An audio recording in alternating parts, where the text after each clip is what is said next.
So welcome to Moscow and the final battle for 2017. A lot of tanks, a lot of them, over 6 days with these 12 incredible teams. I'm Matt Andrews, thanks very much for joining us. We have a lot of battlefields to run over and destroy, and we have these amazing teams and amazing games, and two guys you know well who are going to help us take them all apart. You'll have seen these guys at many season finals and at grand finals as well. Very pleased to have Myland and Annihilator on the analyst desk to take us through all this action in Moscow, and we have a lot to look forward to.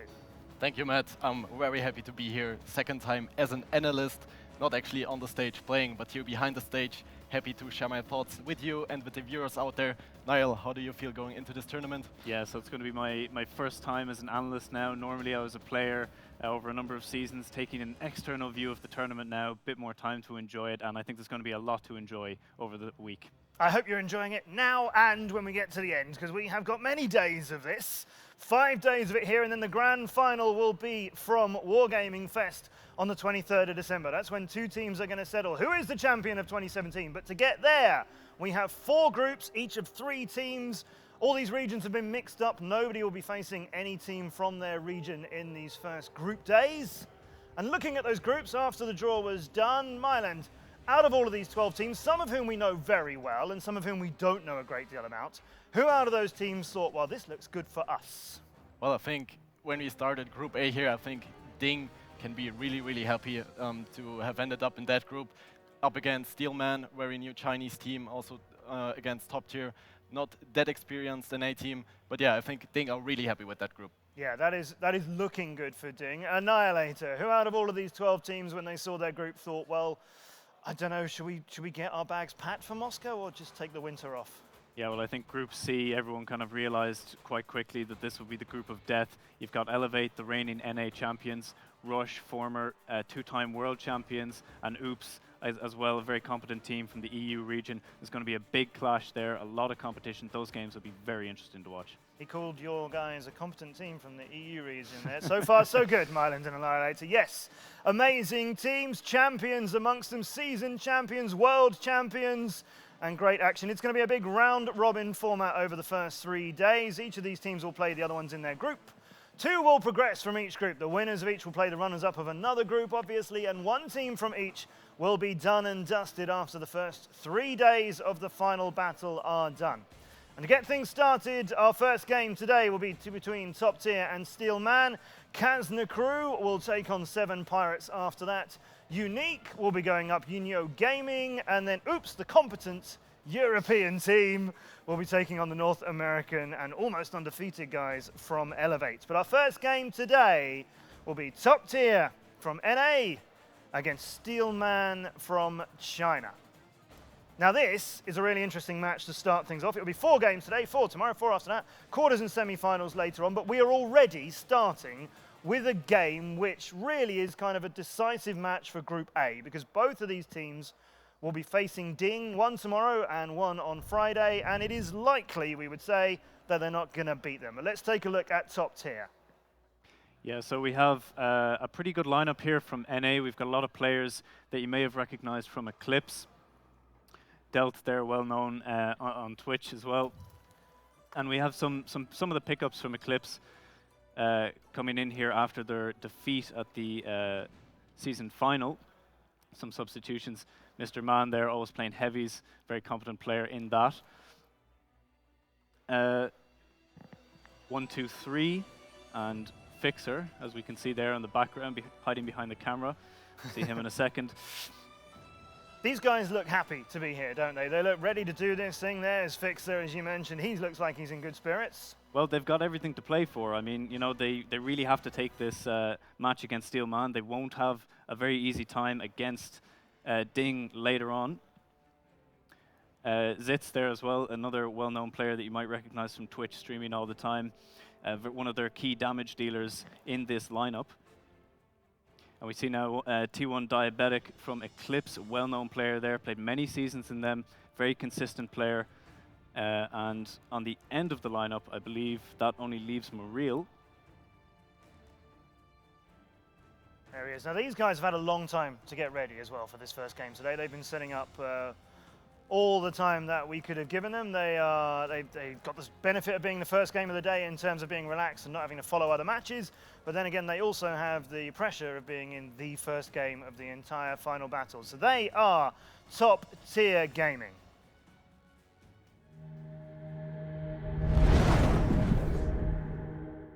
Top Tier is one of the most progressive collectives at the Wargaming.net League in the North American region. They are seemingly always present at LAN finals, but not quite risen to the top.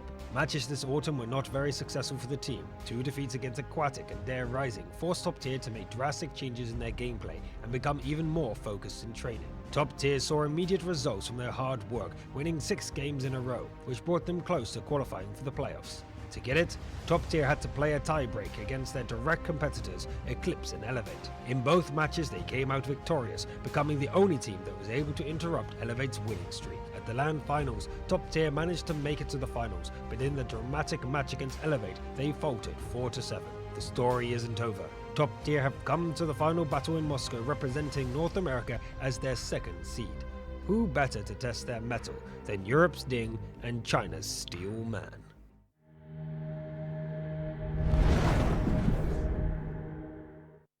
So welcome to the final battle, Top Tier, and they have some very interesting opposition, which, Mylon, we don't know a great deal about, and that's a real challenge for any team. Yeah, it's gonna be Steelman from the Chinese region. New team, and I have no idea what to expect from them. There you go. Yeah, they are here as the 4th seed out of China. Very respected team. Great players amongst them. They've done really good performances in China, but as we know, the Chinese leagues and sort of happenings and competition over there is so somewhat independent of all of the rest of it that it is hard to judge how they're going to fare against any region, let alone a North American team. Yeah, when you can't prepare against a team, when you can't view all their previous matches, it makes it very difficult going into a match because you don't really know what to expect, what kind of meta they're going to play, or how they're going to react in the matches against your tactics. And that can be a real challenge, especially from an American team that hasn't got all that LAN experience. Here, Steelman, they qualified through an open qualifier tournament, and actually they originated from a clan wars community from the Chinese server. It's also actually how a lot of European teams started. So they have a lot of 15v15 experience, which may help them in this tournament here. And I think they're going to play their own style, play their own stuff. And as I said already, no idea what to expect from them. Are they going to play aggressively? Are they going to play defensively? Which tanks are they going to bring? And what Naya already touched, it's going to be really, really hard for an enemy to react on that, or maybe expect something from them. You don't know how to react, you don't know how they are going to react, so their biggest strength going into this tournament is that they are totally unpredictable, which I think is going to really help them here. Also, I should mention that they don't really have trainings with teams from other regions, mostly the very experienced teams. Do you think that's something they've chosen, or it's just not been practical for them to do? There's their playmaker, Bashan, on screen. It's just not possible, like Chinese team trying to play against the EU team or an A team. It's just technical issues, like considering ping and stuff, so it's very hard to train. And you could boot camp, you could travel to another region and compete against them. That happens in many other esports and things as well, but even so, your time there is limited. Actually, there's Bashan, there he is. Yeah, so I guess most of their preparation relied on watching VODs and just analyzing how other teams played, especially their opponents. Pow Pow, well-known streamer. He completes the lineup for Steelman. So there they are on our stage, live here at the Expo Center in Moscow. Looking quite chilled when we've seen them earlier on as well. They look like they're here to have some fun. Let's show you a little bit more about Steelman.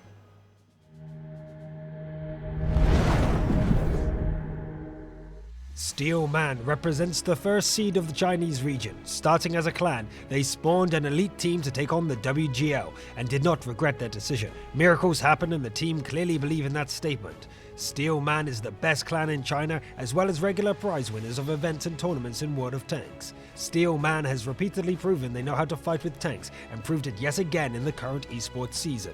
Steel Man started at the bottom and finished high in 4th place. It seemed that this achievement was their limit of dreams for the year, but the gold and bronze medalists could not partake in the final battle, and as a result, Steel Man received their red envelope to represent China as their 2nd seed in Moscow. Will they survive against Europe's offline specialist Sting and North America's top tier to reach the tournament?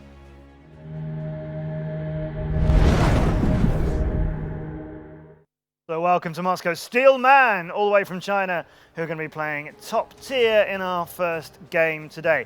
And it is a challenge, isn't it? Facing a team that you haven't seen a great deal of, whereas they've had the opportunity in the case of top tier. Steelman could have done their prep. Yeah, they can look at immediately the season final the top tier just played. They've got a whole season's worth of online matches the top tier also played. There's a lot of material there to analyze how they play. And you also know that top tier has also limited training capabilities with other teams. Mayland, what can you say then about Steelman? Well, I think what really goes against him at this tournament is that they have no prior LAN experience. Yeah. I can tell from my own experience, being or playing my first LAN, that's actually really strange. You don't sit at home in your comfy chair, have your comfy setup. It's on stage, lights and cameras everywhere, and a lot of noise around you. So that's a thing to really get used to, and I think it heavily or can heavily influence your gameplay, especially at your first LAN. So I think that's one thing that really goes against Steelman in this tournament. It is a real surprise first time anybody turns up at a LAN, any competitive player, any game, any scene, any venue. It is not where you play your games every week, that place you are so comfortable in. And it's got to turn up and you've got to get it done together. Now Maps, I think, will be with us any moment now. Yes, here we go. So, for our first match of the final battle, top tier have banned out San River and Steelman banned out Ghost Town to get things not started on those. Yeah, so the first ban there coming out from Steelman I thought was quite interesting. It's a ban on Ghost Town. That's typically a maps team. Most teams wouldn't really ban it. It's quite a standard map, but I think the reasoning there is that you tend to fall down on Ghost Town against the more coordinated teams. Teams have been together longer, have had more trainings. So I think that's definitely why Steelman banned that out as their first ban. Yeah, and we also see here Prokhorovka being banned. I mean, it was very typical ban for the European League. We've almost never seen that map being played. And what I also want to touch now, Prokhorovka. You know, these are either very long games, very defensive setup by the defending team, or either it's like a middle clash. What do you expect on this map, or what would you really like to see on that map? Well, I think on Prokhorovka, there's a lot that you can do. You know, you can play very aggressive in the mid, you can go for a lot of map control, or you can go for a very stationary setup with a lot of slow tanks. So really, I think that being as one of the first picks there is going to be quite interesting to set the tone for the match, because we'll see right from the beginning, is Steelman going to go for a big aggressive push? Is top tier going to sit back? You know, what are they really expecting a Steelman to do? Because I think the emphasis here is on top tier, seeing as they have some previous games. This is Steelman's first international, never mind just anything, it's their first LAN tournament. You know, they've got a lot riding on their shoulders. It's going to be on them to make the first place. It's going to be Prokhorovka, that's going to be our tiebreaker as well if we get to that stage, which is it's always interesting to see how that might favour one team or another. But are we going to get to that stage via Mainz, Himmelsdorf and Ruinberg? Yeah, I think on Mainz it will really come down to making fast decisions, especially in the beginning of the match. Like, try to see what you want to do, what the enemy team is doing, and instantly adapt on that. And when you lose time on Mainz, it can cost you the game very quickly. To see a Chinese team pick Mainz, and it being a map, as you say, and knowing that Chinese teams, of the very little we do know about them, we know they don't hang around, it feels like that is going to be a real indicator of what are we going to see from these guys. Is it very much charging forward and maybe throwing a bit of caution to the wind? Well, I think on Mainz, especially Steelman are going to play very aggressively. I could imagine a middle push with a lot of heavy tanks, just brawling in the middle, like showing straight aggression. Yeah. And I think that's something we have to watch out for. And yeah, now it's down to top tier to be prepared for that. Well, we need to put some numbers down to our thoughts. So, well, I like an upset. I like an upset in a tournament. I like seeing underdogs turn up. Can we call them underdogs at this stage? Perhaps, certainly unknown team, as we've mentioned. I'm going to go 5-3 in favour of our Chinese friends and see what they can do over top tier. Well, I think I'm going with you with that prediction. I'm favoring the new, unexperienced and very surprising guys, unpredictable guys over the experienced top tier here. So I'm going with a 5-3 as well. Well, I'm going to have to favor and side with the Americans and go for a 5-2 victory for them. I think the experience is really going to play out here. There's a lot of nerves playing on your first tournament, so I think that's going to hamper Steelman going into this match. All right, well, that's what we think. But what do we know? We have like pro players like you, keen players of the game, but we know nothing. Nothing about this really, and thankfully, there's a legend out there that steps in at moments like this and shows us the true way in World of Tanks. And we have him with us, of course, at a final battle of 2017. How could we do this without Tomato the Lobster?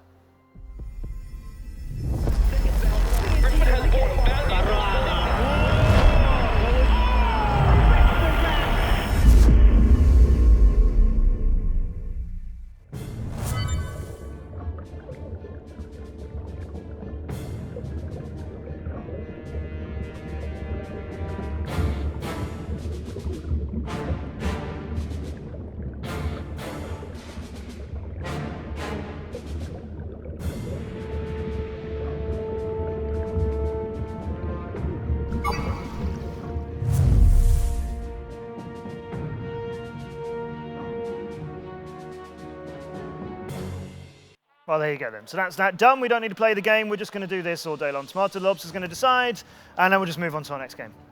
Steelman, though, is the way he thinks this is going to turn out, which feels good. Feels good to us, Smiland. We're going to keep a record of predictions as well. You've been shunned already. Yeah, Tomato not favouring my prediction. I don't know, I was trying to coerce him earlier on, try and get him on my side. Come over this side, yeah. He hasn't fallen for it. Niall, I'll tell you, it was the fish. It was the fish. They To be pushed fair, him over. it wasn't just Tomato the Lobster that chose Steelman, but an entire shoal of fish as well. So conclusive victory to Steelman. We'll be bringing you that game very, very shortly to get things underway. And then, of course, we've got 3 more great matches to follow after that. Let's talk a little bit about top tier.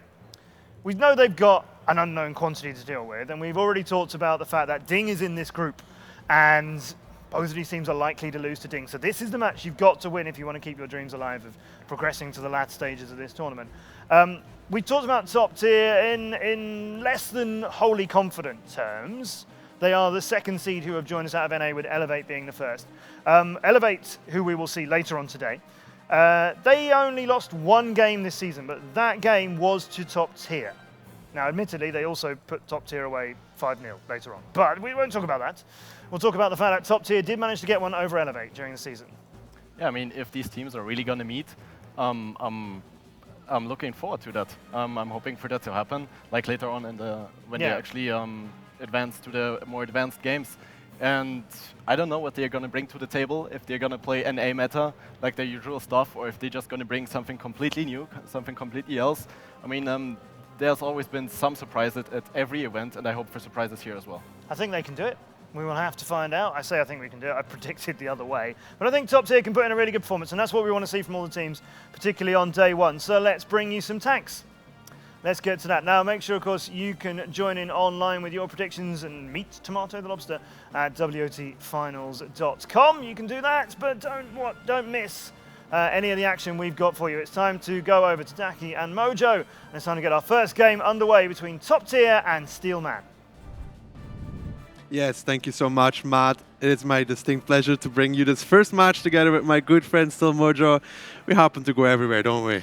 We are a pack, man. We go everywhere together. And this is Moscow, the beautiful Moscow. And this is a great tournament going to happen here. The only thing beautiful is sitting next to me right now. Well, I have to shine a bit off you. No, that is true. That is true. But the analysts being a little bit, giving Steelman some credit there. I don't know how I feel about that. I'm more like, I told the top tier guys, if you lose more than 1 round, I'm going to be disappointed. Yeah, the thing is, like, the Asian Dragons can always surprise. EL Gaming came, although from APAC, and they managed to beat Kazna not once but twice. So they came from nowhere, we knew nothing about them, and it happened. So there is always that possibility that can happen, but top tier Don't forget should... the year after, though. The year after That's EL Gaming twice. came and went. When they were global ranking #1, they just kind of came and then they left. Top tier should be aware of that. They should really fight for it because you cannot be relaxed. There is no second chance here. 2 teams will go from the group. If you lose 1 match, you're on a good way to drop out. So why would you risk that? I would really go with Niall here, and I would say their experience should prevail. Should, but surprise factor is there, and we are always hoping for that. We are really hoping for that, actually. There's just one thing that worries me for top tier. Obviously, watched most of the NA season, and Rude Awakening, who was their in-game leader throughout the season, is not here with them right now. And throughout the season, when he was not there, they went 4-1 down against the team. And only when Rude came back, they managed to recover. So that kind of worries me because they don't have Rude here right now. They do have Mr. Man, who is their resident TD player.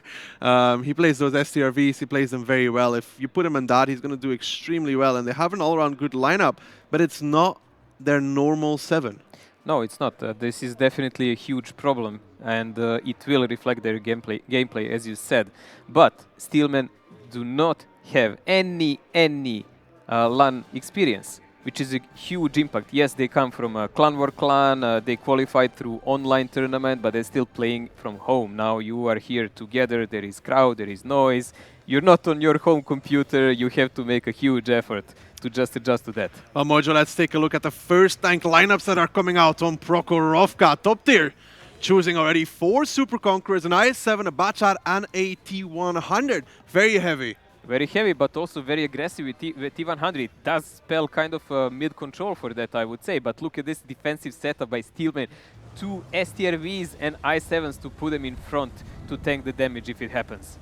Well, here we go already. Mariel in the T100. He's used to playing those tanks, going for the initial middle spot. The rest of the team slowly coming behind him, obviously, as they're quite slow. Steelman, however, is going to be my main focus for this first round. They're on the defensive side on Prokhorovka. They're not going with something that's super usual across the regions. And now it's just to see if they can actually make it work. If they can pick up this first round, then we can start thinking about a possible upset. But they really need this first round to have a strong start, because if top tier gets that one with their experience, they'll just run away with it.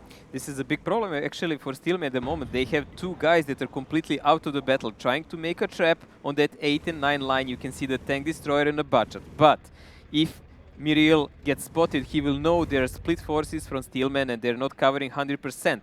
They're gonna try to locate where the STRVs are and then maybe press and just overmatch with pure numbers. Yeah, Miriel on the meantime on the eastern side trying to get some information.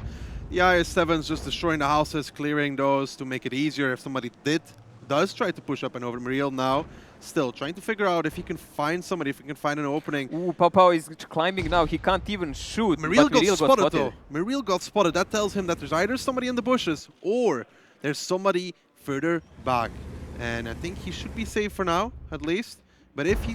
Ooh. As soon as he starts getting shot at like this gives information though towards top tier. This is not very experienced move by Pau here. He should be much more careful, because even a fired shots that don't connect can tell top tier exactly what is going on. You should never give a free info to your enemy. Never. Yeah. A shot like that, if Muriel notices it, if it lands on the ground behind him, he will hear it, or if it hits a building, then he knows that has to be an STRV. A Batchat would not take a shot like that when you will never just blindly shoot with Batchat and waste 1 of 5 shells that you might really need in a push. And reload is not really... Well, unless it's Zana Leon, and then he does 1 out of 5, but these players, it's just slightly above that. I will hope so. There is a slight rotation here coming from top tier. One of the heavy tanks is going on a 0 line, so they will try to make some kind of pressure from that side, I guess. The main rotation will probably be there. Yeah, Delt so far controlling 1-2 line. His only role is to spot if Steelman does try and do something aggressive, but we can see Steelman has no intentions whatsoever to move anywhere. This leaves top tier with multiple options though for what they want to do, how they want to approach this, because they kind of know the setup from Steelman. There's a few unknowns here and there. Where's the Super Conqueror sitting? Are both STRVs on one side? That's about it, what they don't know. Like, they don't know where the Super Conqueror is, they don't know where both STRVs are. So they need to make a guess. We expected a bit slower game on a start because these teams do not know each other that well. Steelman had chance to study a bit on top tier, but top tier had nothing on Steelman, so they had to make a slow opening. And this is the rotation we were talking about. Now Fixer is pushing with I7 because he can soak up some damage. There we go. Pau is already spotted and they're split, so this is a huge danger now for Steelman. Yeah, Pau in that SCRV did get 1 connection on towards Fixer Reloader, but return information gain for top tier. They have chosen to go with the eastern play. Muriel starting to drive up. He needs to be careful. He gets spotted out if he goes for this STRV, and there is covering fire. This could be a bad day for him. In the meantime, the I7 trading in the middle with the Super Conquerors. That's not going to go well for them. Bang, bang.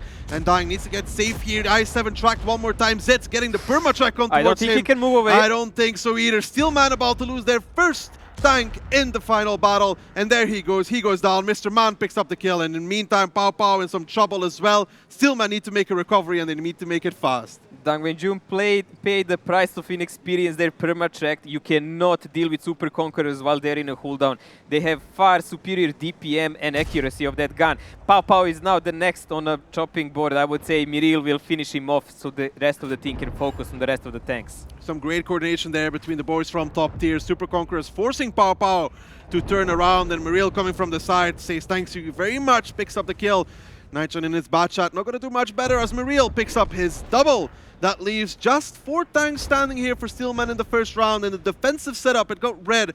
It got exploited by top tier very quickly.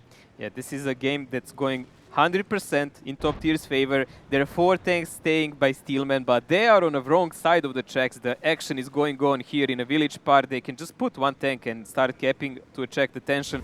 There is not a single cooldown tank who can actually deal with it, and there is so much of HP advantage.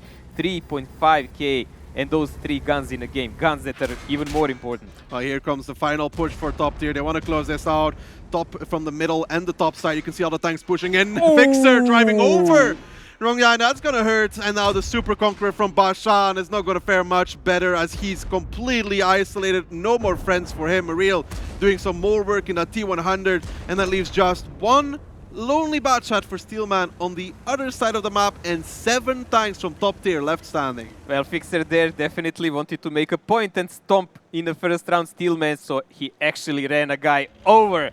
Singwa is going to run away. He's going to try to buy some time for his team because this is attack defense mode. So if it comes to tiebreaker later, it will decide who had the fastest attack. That means he will try to buy every possible second for his team. Well, he's going to buy 28 more seconds as top tier has gone onto the capture circle and is going to be capping it out. Some players hunting. He spots out Zitz, who might go down here because he doesn't expect the angle. Just about safe behind the house, though. Can he get the shot? Wiggle, Can he get at least 1 kill out of this round? He doesn't want to take it just yet. He's driving forward. Zitz might be the only victim on the side of top tier if this bat shot can find the angle. But so far, 4 seconds left. A blind shot coming out as well. I think they know where he is. Zitz now. Is he safe? I don't think so. I don't think oh, so, but a shot that's comes premature. out, That was misses. premature. And another one that's a miss as well, and he's not going to be able to do anything more as top tier claim their first round with 7 tanks left alive. Slow start from both these teams, but top tier with a good read. I would say that's very important. As Niall said, the first round will bring the pace. It will decide the pace of the game. So top tier was feeling out how is Steelman playing. They played very defensive here, and I would say a bit inexperienced in that split and rotations. So top tier now has some idea how to what to expect from them. But never expect the Spanish Inquisition said in some of the movies. You can really see a lot from the guys coming from China regions. I've seen on first grand final, like people pushing on Prokhorovka over the ridge and surprising completely one American team, Fnatic at the time. So you never know what can happen here. Fnatic never gets surprised, Mojo. They had just lags, that was it. But yeah, playing against these Chinese teams, you cannot blame top tier for going a little bit slower. We have seen what the likes of EL Gaming and Yato can do if you do not treat them with the respect they do deserve for being here. So taking it slow, feeling out if there was an aggressive play coming out from Steelman, there was not, and then making the right rotations. That was good stuff from top tier. Well, these guys have a lot to prove here. As we said, they are a prominent clan in the region, and when you start a game and you want to enter high-tier competition, this is usually how you start, but there is a long way between, and this guy will have a really, really hard job at hand here. This is a nice moment here that Fixer did. Like, this was a brilliant kill and a nice meme. Even with that IS-7 alive, the extra IS-7, I think that there would be real struggle for Steelman because of the position from the Batshot and the STRV on the eastern side of the map. I mean, Pauper was already dead. That was great teamwork there from top tier. So even if that other IS-7 stayed alive, if he drove normally towards the position, I don't think it would change much. Mr. Man coming in, doing what he does best, top damage, almost hitting 3K. Almost 3K there. That's really good. The thing is, in this game, the game was pretty much done the moment when top tier realized what's going on. They realized there is a split in the force of Steelman. They realized there must be a minority force on the side where they went. Brought the correct call, just executed it correctly, and that's it. There is nothing spectacular about this game, but it's good sign that top tier came here prepared. Yeah, obviously top tier coming in well prepared, at least so it seems from the first round. We'll see how they do on their defensive side, however, because Steelman didn't really show us anything to work off. They played a defensive setup, top tier, read it correctly, made the right move. Steelman didn't really have an entrance into that round whatsoever. Now, Steelman has to make that entrance. Like, they have to try and win the game. 40,000 damage or difference in this game says a lot, a lot. How clean was this game in top tier favor? 40,000, Mojo? 40. How is that possible? How can you have 40,000 difference? Then it would be 4. I think it was 4 as well. 40,000, Mojo. You know, if you take on average 2,000, that's 14K. Sorry, I ran out of fingers, man, so I just imagined that. I understand. That's why I'm just trying to help you out, working for, adapt. No, improvise, adapt, overcome, Mojo. That's what we're going for. Huh? You're so kind soul, mate. I know. That's what people call me, the gentle one. The gentle one. You're the gentle from us too. That's definitely because I will be the cruel one to you in the future, by far. The guys from Steelman are preparing for the next game. They should just focus on the future, honestly, because the games that passed, they're done. You can't do anything about it anymore. That is very true. Now, Steelman, let's take a look at their lineup first. It's still very IS-7 based. This is a little bit older meta, if we can call it like that. Triple IS-7, Super Conk, STRV, and double bot. However, top tier again. 3 Super Conquerors, an IS-7, an STRV, a Batchat, and a T100. More what we're used to. Yes, I mean, in the start, everyone was VZ. That was the prominent tank of the league. When everything started, everyone spammed them and rushed in the middle on Prokhorovka. Then some people realized, hey, but I7 got a buff on armor and on HP, and you can just easily go and deal with wizards on the middle with them. So everyone switched to I7s, and then we got Super Conquerors. And the game changed again. That's the way it should be. Yeah, the game should always evolve. That's true. At least this time around, it looks like Steelman, they have a plan, and they're going to make it work, or try to make it work at the very least. They take a further back route, so a T100 driving through the city would not spot them, and they are committing to the eastern side, but it is going to be a hard push. There's a lot of tanks in position from top tier. There is really a lot of them. The Batchat is positioned to trap them on A8. He's a back support. I7 will go in hull down. STRV with that accurate gun from A6, he will provide a further support for that I7, and then you have the Super Kongs who can play the hull down much better than I7s in that center position, so they can support their team. And only off players you have are Super Conqueror and Light watching the forest. You can see already HE damage, didn't even load APCR, went straight to HE knowing there was possibly, most likely even, a Super Conqueror or an IS-7. My Little Putin, or 123 as he's called now, feels that. It is something. I mean, the Super Conqueror's main vulnerability is HE. Yeah, you can lose a lot of crew members like that. They are really weak. And that was a good decision by Dang Wei-Yun. I hope I said his name correct. Bashan is covering them from the distance, from this upper hill on the middle. But still, a lot of passive play by them. They came, they got spotted, they took some positions, and now nothing is going on. There is no really big backplan. This IS-7 drives down the zero line, though. That's going to be a lot of trouble for him. He needs to be very careful. There's not just an IS-7 there in position for top tier. There's a Batchat and an STRV. And these two Batchats that are rotating from Steelman, I don't think they're actually able to do anything from that side. They will be spotted by far from that T100 Light, and Supercon can then shoot them easily and not take any damage back because there is actually no one to shoot him. My Little Putin trying to use the rails here as best as he can to try and spot out enemy forces from the side of Steelman. This double Batchat rotation in the meantime towards K2 Mocho. Does this indicate a 1-2 line split? It does look like that. It does look like they're going to try to occupy the attention of top tier and then push from another side. In my eyes, the push would honestly should come from the village side first because they are already spotted there. But Batchats, this will be like a sacrifice. Yeah, Mariel still staying in the bush, spots out the first Batchat, spots out the second Batchat. Now he needs to run, he gets spotted out. He might have run a little bit too late actually in that T100. These Batchats standing still. Mariel, he waited a second too long. The T100 gets removed instantly. A little bit of overconfidence there. Gets removed. These two Batchats are now able to reload, get out of the fight again. And what seemed like a bad plan on paper worked out, but Mariel's just staying too long. I believe Mariel made a huge mistake actually there because that light should never get spotted except by proxy on like 70 meters. That means that he moved his tank in a bad moment, got spotted from some gap in the bushes, which is a huge mistake. Yes, he had a lot of time to run away and get spotted in a far distance because that light is actually a huge danger for Bachats. Look at this now, though, for top tier. They're in serious trouble. The rotation's coming out. The Super Conqueror to B5 and 1, 2, 3 and exits over here. But is that going to be enough? I doubt it. These two Bachats are going to be on their side. Zitz and 1, 2, 3 are in trouble. At least one of them if these Bachats starts clipping. This is not looking well at the moment for top tier. A huge, huge mistake in that moment, but it can be remedied by really good shooting. That's the only thing that stays with them. They're going to have some amazing shooting to get out of this one. That much is already obvious.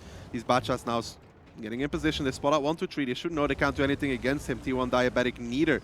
They need the spots on towards exits if they get him. But look at this. 2 Super Conquerors out of the fight. The rest of the team from Steelman just pushing forward. Yeah, they can afford it. Now they're going to isolate this I7. That's a good, smart play. They should do that, definitely. Maybe even lower some of the tanks down so they can play him easier. And Bachats should just focus on those Super Conquerors and push them from their backs and maybe snipe an STRV on that trail. Whatever happens here, top tier here is in a problem. Yeah, top tier in big trouble. Fixer reloaded is going to be the next one on the chopping board. He gets one more shot out, one towards Bang Bang. Fixer still alive. And the IS-7 of Dangui Jun might go down here in a second as well. No, just about he picks up Fixer reloaded. But that's 2 IS-7s down. So yes, Steelman, they get that Fixer reloaded, but at what cost? This is really bad play at the moment by Steelman. The STRV is still out of the battle. Bachats are coming in with a full clip. This is the last thing that can actually save them. As I said, they should have pushed those I7s down in the water, but they can actually take out that I7 free. But what's going on here? Well, here come the Bachats, however, though, from the side of Steelman. 1, 2, 3 is going to be the first one to be focused out. He gets removed almost instantly. Exits is now going to be the next one, but these Bachats, they don't have that many shells between them. Shiga is still on reload. Steelman might have just pushed the advantage a little bit too far, and it's not working out right now for them. Exits, however, he's in trouble. There's another Bachat just about come off reload. He's getting the shots on towards him. One more to put him out of his misery. There we go. Steelman now taking back the advantage towards them. But it's still not done. It's still not done. Top tier should do a counter-attack now while they still can. They need to take out Pao Pao because he's the only constant shooter that can actually remedy this game. Yeah, Mr. Man, however, now getting spotted out. That's not going to be good for him. He needs to play that STRV. He needs to play it safe. The Bachat just playing around with him, trying to get him spotted. There comes a Super Conqueror shot. Mr. Man shows that quick reflexes, however, gets the shot on towards him, but now he's getting shot from the side nice already. Nice shot again. Hey, he's starting to get shot from the side, however. Where does he go now? One Bachat from the side, one Bachat from the front. Mr. Man trying to get up and over and actually gets out. Only takes one shot for that. Unbelievable. Great play by him. Reminds me almost on Isne here in this moment. Playing I thought you were going to say me. Sigua, well, he cannot really chase him. Pao Pao is going to fall now. That's the last cooldown tank that actually Steelman have. STRV is positioned on the other side of the rail. Bachat on one shot is on the top of the hill. But I would say actually top tier has advantage now. Huge one. Yeah, you can see some shaky aim there even as Bashan gets absolutely removed, and top tier with the recovery is still shaking. They're trying to get the shots across, but it's not working out whatsoever, and you can see the nerves there for Steelman. They're intense, to say the least. Some shame coming in, and now top tier with 3 tanks alive and every advantage they could have wanted. Unbelievable. Naishen on one shot, Sigua on 2 shots, but that nervous hand moves, that actually explained it. As we said, the only thing that can actually save top tier is really good shooting and some mistakes that Steelman can do, and they provided both in abundance. They should have waited for their Bachats to come towards the middle, and they did not. Xigdra getting spotted out. T1 Diabetic misses the first shot, does not miss the second, however. And there we go. Delt picks it up. And only one Bachat remaining for Steelman. They had this game, they had this round, showing that they got what it takes, but failing at the execution.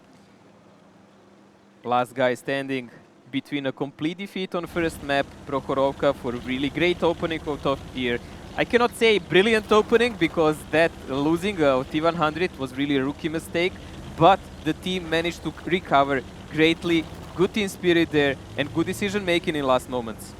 Yeah, top tier recovering, making a push, and the Bachats from Steelman just not being in the fight quick enough. They needed them there where the IS-7s were pushing. They lost 2 IS-7s for Fixer Reloaded. There was some bad shooting going on there. Should have taken him out of the game quicker, but even then, those Bachats should have come in, get those Super Conquerors much quicker, because they were doing the damage towards at least one of the IS-7s. Yeah, the main problem with Bachats is you should not ever keep them too far away from the fight. I mean, they're not the greatest snipers in the game, and once they finish the sniping, they're in reload and pretty much useless. So when you start to push like that, Butchers should be always somewhere around the corner, just ready to pop out from some unexpected corner and clip out enemies and then run away again. There we go, top tier now picking up their second round. There is some things to talk about, however, as the mistake that almost costed them the round. Mariel not running away from that position in his T100. That gave Steelman everything they wanted, but they kind of execution after was very poorly done. Well, mistakes were made from both sides in this game. Dominant first game by top tier, that was evident. There is nothing to say about that. Good execution and readout, but in this one was just messy. Messy from both sides. Top tier just managed to pull through. I mean, Steelman had chance to finish the game even later. They trapped the STRV on other side. If Mr. Man fell, that would be a domino effect, and they would just fall one by one because Steelman would have crossfire from every part of the map. They could do whatever they want. But he actually managed to wiggle his way through, run away over the rail, and survive. This is the moment. This is a crucial moment that actually could have easily won the game for Steelman. And even here, I mean, I'm not sure like I don't even know what's happening here for the side of Steelman. I mean, not the greatest coordination between these two Butchers in this moment. The push they did with the IS-7s in the water, it was right. It was a good move, but the bats were in there. If however, the bat shots came at the same time and pushed onto the Super Kongs, then you have the IS-7s pressuring Fixer, and Zitz has to choose. Does he help Fixer? Does he focus the bat shots? Same for Mr. Man. Does he help Fixer, or does he help on the bat shots? And that would have been it for Steelman, honestly. Yeah, but we said, like, they do not have the huge LAN experience, and some of these things you just learn by being bashed. By being bashed a lot by teams that are more experienced than you. And you learn that aggression in this game is needed. You need to know how to play aggressive and to coordinate in a second with the rest of the team, because every second matters in these kind of moments. Yes, it does. And Steelman, however, do show that they can play as well with top tier. This is not over just yet. Yes, it is 2-0, but Steelman, if they can come back in one of these next maps, there is still a possibility. Mr. Man was playing in SCRV, so let's ignore that. Yeah, I mean, important thing here, what? Okay, so top tier took the first map. That's great morale boost for them. But we've seen teams recover. There we go, this is much better. Sigua on Bachat, almost 4k damage. But that damage came later than needed. That's the crucial part. You can have guys who can really have a lot of damage done in a team. It can be also in a clan war or whatever kind of game you play. But if it's done when it doesn't matter, when tactically game is already won by other team, it's not relevant anymore. It's just a statistic. Yeah, it is. And Steelman should have had that round. Then they need to forget about that. They need to move on yet again from that disappointing second round where they had the advantage. And now focus on towards the next map, Mojo, because if they lose another round, that could be already game. Going 3-0 down in your first match, that is something we don't see almost any team recover from. Well, unless you are Kazna playing against Gohard. That's true, but you know, then you're playing against Nile. That's a different story. Yeah, well, someone has to be an analyst. That's what we know. But Himmel and Mainz will be the next maps. Mainz, I think, believe the first. Yep, Mainz coming out, top tier defending. You can see triple IS-7, Super Kong E4, and a T100 yet again. Steelman, however, double IS-7, 113, a 50B, a Super Kong, and 2 bad shots. Both pretty heavy lineups, Mojo. Yeah, with the exception of that light tank that's taken by top tier. Top tier playing with the light tells us two things, like they will either send him immediately to H2 on a standard position or try to climb him up on a hill. We need to see which one definitely going for the island here. So that's more of a classic approach of the game, but Steelman immediately pushing the water. This is some games that we've seen from other teams. This is going to be a difficult game for Steelman. If these bad shots do not get across without taking too much damage, Nitron here already going, that's double IS-7 aiming for him. How much damage will he actually take for this? 1, 2, 3, Mr. Man aiming, there we go, already minus 1.4k HP, but at least the other bad shot got across without taking any. But Miriel will have a hard job now, but he can actually do not one, but couple of shots. The pancake tank, as we call it, is brilliant for this position, especially because of this. It's really hard to connect on him, and he will have enemy at all times. Yeah, now though, Miriel, he did the best he could. and one more shot will put him out of his misery. He's burning, he should go down. There we go, the first kill, and now the cap going on at the same time. T1 Diabetic, however, going a little bit too aggressive, but it doesn't seem like it was a mistake. It seems like the entire team from top tier is pushing in right now. T1 Diabetic going straight across, getting crossfire as well. They need to pick up the kills here. Zit's already down. Bang bang in return, getting traded. However, top tier making this play, but not making it work. What is this play? I even don't understand it. They should have played more on E4 and counter-attacking the other side. This was a pure suicide in a crossfire of Steelman. Look at this, they ran into 50B and couple of guns from the other side. That doesn't work. No, it's not over just yet, however, for top tier. Some shielding going on here from Mr. Man, but 1-2-3 in the meantime getting clipped out by the 50B from Steelman. That's T1 Diabetic down, 1-2-3 to follow to the grave. And that leaves Mr. Man and Delton at E4, who really hasn't been able to do much into this game. It seemed like a mistake from T1 Diabetic going over, but it was intentional because everybody else pushed at the same time. I think the moment he pushed down, everyone had to push. There was no further choice. It looks planned already. Hey, look, too many of them. Thanks for the focus there, but crossfire, knowing that 50B is right behind, that's major mistake. Yeah, mistakes here from top tier on Mine's defense, however. That's going to be interesting to see how they bring it on the attack, because this round, it's over. Steelman coming out with the aggressive play. You might call it simple, but sometimes simple and effective is all you need. That's something that actually usually works if you watch teams like Tornado. That is true. And now Steelman picking up their first round at the final battle, and in quite a quick fashion as well, Mojo. That's Mine's attack, and that I think was not even 3 minutes. Actually, first round on any tournament ever. This is True. their first. Brilliant. And it was done in a good fashion. Now we will see how they play That's good though defense. for them. That's that nerves, those jitters. They're kind of like, you know, picking up that first round is the biggest hurdle in my opinion, because you're playing and you've had that first round you lost where you couldn't do anything. The second round you should have won, but then you win. And I think now like they should be a lot more happy, a lot more relaxed. Yeah, they know that not everything is lost. There is always like that ray of sunshine behind. Like top tier is actually a team who needs to be worried now. This feels much worse for top tier because, because they're coming if in they here. don't pick up this round, Yeah, they know the match is going anywhere. yeah, they're coming. They lost control then. Top tier would see themselves as favorite in this one. They have to see themselves as favorites. Anything else than a victory 5-2 is not good for them at all. It's not a good showing. That's definitely like that, especially because in this group stage we have points for, let's say, tiebreaker wins and losses. So you get less points if you finish it like that. And that is definitely something they don't want. They want to be in the next stage of the competition. We can see Muriel, he got set on fire, and that was him down and out. He would probably do one more shot, but that shot would actually not matter in this kind of game. And here's the push, and exits just getting clipped out by 2 bad shots, was instantly removed. And there was just too much crossfire from Steelman, especially with that 50B also coming into the mix. It was good opening here by top tier. I mean, 3 I7s connected on 1 bad shot, the same bad shot, that was really good, but that bad shot stayed behind, saved his HP. And there we go, some team spirit here coming in. These guys, you can see this face, happy face says everything.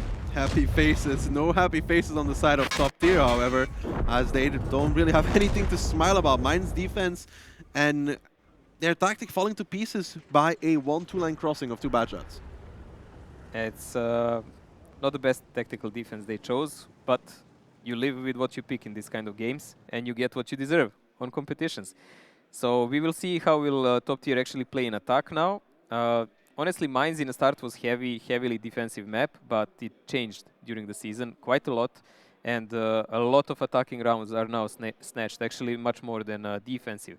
Because usually people now have time to think what they want to do, how to pressure, and put defender off their foot, like we've seen in this game. Yeah, you can see there the first 3 damage dealer all coming from Steelman. Bashan having a good game as well in that Super Conqueror. The 50B we said coming into the mix also having a decent game, and it's just then Mr. Man coming in his IS-7 and closing it out with Pow Pow and also an IS-7, and all around good stuff here from Steelman, and they get to go to Mine's defense, and like we said, it is not super defensive anymore, but you can still make it work. Yeah, 3 guys that made a basic crossfire for Steelman. They are the top damage dealers. Super Conqueror was in the back, covering their back. 50B on island, Batchat from the other side. So when top tier went down there, they went basically between these three guys, and these 3 guys are what did all the damage. And mindset of them should be decent now because they played an aggressive round. So Steelman played aggressive round, and they made it work. That's important. It's not like enemy just like camped or whatever, and you did something. No, they played aggressive from the start, and they made it work. Maybe aggression is their strength. Maybe that will be their key to victory. Yeah, that's something that we've actually seen in many occasions, like when we watch some Chinese teams or APAC teams. When they play aggressive, they can take the rounds from anyone and make anyone sweat. When they try to play super slow and tactical, it just doesn't work. I don't think it's their style. It would not be the first time that a team tilts playing against an arguably weaker opponent and gets decimated. Kazna Crew, for example, Twice. always remembering that, what happened to them, not once, but twice around. Yeah, we thought there is never going to be a chance second time. But apparently some things do come in doubles. But, you know, that for top tier, this is as well. They're coming in here as favorites, and then you have a round like this. And arguably, that hurts them a little bit. Because if they lose another one, they are going to be in trouble mentally. Because they feel like they're favorites. What's happening? Why are we losing? Some internal struggle, perhaps. You know, communication issues coming up because of not having the usual 7. Look at this, a similar opening here in the start of the game. Top tier, all pre-aiming down, try to see, is Miriel gonna spot someone crossing so they can annihilate him in the start of the game? Nothing was spotted, and since Steelmen do not have a light tank, they know they can now pressure easily. Yeah, Muriel just staying in the bush over here at F2, and we can see triple IS-7 for the side of top tier, going to be making their way in towards the cap. That is going to be hard to deal with. There is a 4B waiting there from Pao Pao, but that tank is not going to be penning these IS-7 turrets very reliably. So E4 is pretty much the only guy who can decap anything here. Pao Pao, his function here is rather useless without a forward spotter.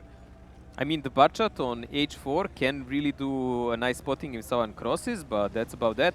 Pao Pao cannot do anything like a frontal push with that Foch. Yeah, here we go though. The 3 IS-7s being spotted out from top tier. 16 seconds remain. There has to be a reset here. Ooh, nice shot. Peeks out in his E4. Gets ammo racked already. There needs to be a reset. 10 seconds left. Who's going to be doing it? Gets tracked as well in the IS-7. Gets double tracked. Somebody else needs to come in here or it's going to be all over already for Steelman. 3 seconds left. Finally, the reset comes out from the Super Conqueror, but they lose a full IS-7 for that. The mouse now, will he jump down something like T1 did in the last game? I don't think so. He will try to play tactical, but the loss of HP is huge. Top tier is holding their ground brilliantly, using all those track shots, aiming for them. That was not an accident. And Pao Pao and his Foch B not having much better luck either. There is a rotation in the north by the EMX-50B and the Bachat, but is that going to be enough? I don't think so. There's a Bachat hiding there on A3 for the side of top tier. That's Delt. He's unspotted so far, and he should be able to win this trade. Here we go. Delt versus Nitrogen. Delt has the advantage already because of the crossfire coming in. He needs only one more, and that's another tank down for Steelman. 25 seconds remain on the cap yet again, and top tier coming in with a vengeance on their attacking round. Oh. And another double track coming out. This time on towards the Super Conqueror from bad to worse from Steelman. It's just not looking good, is it? You are just not going to leave that rock alive. You can cling at it like a spider, but that's it. Another good shooting by top tier here, keeping him perma-tracked so he cannot run away anywhere. A little AHE shot here by Xigua so he can reset the IS-7s. It's much safer than to try to shoot it with APCR, that's definitely. But I don't think it's gonna change the fate here of the Steelman. No, it doesn't. Exits is double-tracked, however, in his Super Conqueror, but it doesn't change much as there's only 8 seconds left on the cap. Bang, bang, now going to be the next person to be double-tracked on top of that hill. The exits goes down, however, there's still 4k HP to work with for Steelman, but it would have to be one insane comeback. Yeah, but we have Bashan in reload, we have also Pao Pao in reload, so there is very few guys who can actually do some damage to Xigua and bang bang on his mouse. Miriel should a bit avoid getting shot like this. Yeah, they're starting to bleed a lot of HP here. Bang Bang, however, is down towards a one-shot. So there is that. And these IS-7s are actually backing off from the cap. Top tier deciding they don't want to continue pressing this cap. That is interesting. I don't understand fully why, because they could have kept one IS-7 easily. I guess they are afraid because that this E4... could hurt. Ooh, and this was not an HE shell. No, that was not. And now Delt starting to push up in his bad shot. He's going to find Bang Bang. But Bang Bang, is he safe? Yes, just about. Delt now being spotted out. Has to play it safe. And Steelman, if they bring this back, it would be one recovery one of the best I've ever seen, actually, after that horrendous start. It's gonna be really hard, but as we said, it's always possible. Amount This of rotation mistakes. from top tier, I don't like it. I really don't like it. They look confused, honestly. Mate, They do not know what they actually want to do next. Steelman is still covering all of the angles right now. Top tier, yes, they have 5 minutes, 30 seconds. They could go boost, for example, if they wanted to, but they could have just made this cap thing work, like make a shield to IS7s behind. I think they win the game. Yeah, they are going to go boost. You can see how top tier is actually overcautious in this moment. Maybe not having their prime caller here with them in this tournament, Rude Awakening, actually affects them quite a lot. Let's see if they can actually make the climb, however, with the double bat. That is going to be the next interesting thing. T1 Diabetic, spotted out in his IS7, looking towards the mouse. If he loads HE, which I think he's doing right now, he might be able to kill him. Let's see how it's going to play here. Pao Pao watching with the Foch toward the center if someone tries to press that mouse too much. But 57 HP removed from Bang Bang and the mouse. I really think He has 9 HE shells, he can do it. I really think that top tier gave up a huge advantage they had on the other side of the map. Ooh, that's nice, 200. Nice. That's 2 HP. Now Bashan being spotted out in his AMX50B though. Delt, Mariel, they make it up, and that should secure this round at the very least, but they are making it a lot more difficult than it should be. They're now pushing with heavies while Delt is still not up on a hill. I don't really understand the reason, but okay. That's the choice of a team. Mr. Man, he is getting clipped here in the open field, but 50B cannot survive this. This kind of peeking cannot be done when you have guns behind. No, and top tier had the advantage throughout this round. They want to secure the win. I don't think it was super necessary what they did, but it's going to win them the game. Yeah, I think they could have done it much earlier, but better safe than sorry, I guess. They went with that logic, and they recognize the importance of the game they're playing at the moment, because that could easily decide the match. Yeah, now to see Lonely E4 being removed rather quickly. 25 seconds remain on the cap, and it's only Pao Pao and it's Foch B already spotted out. I think he'll go down before the cap hits 0. There's a track shot coming out from the bat from the hill. Delt picks it up, and that is top tier. 3-1 now, but that was a messy round because they got 2 times for free, yet it came arguably close.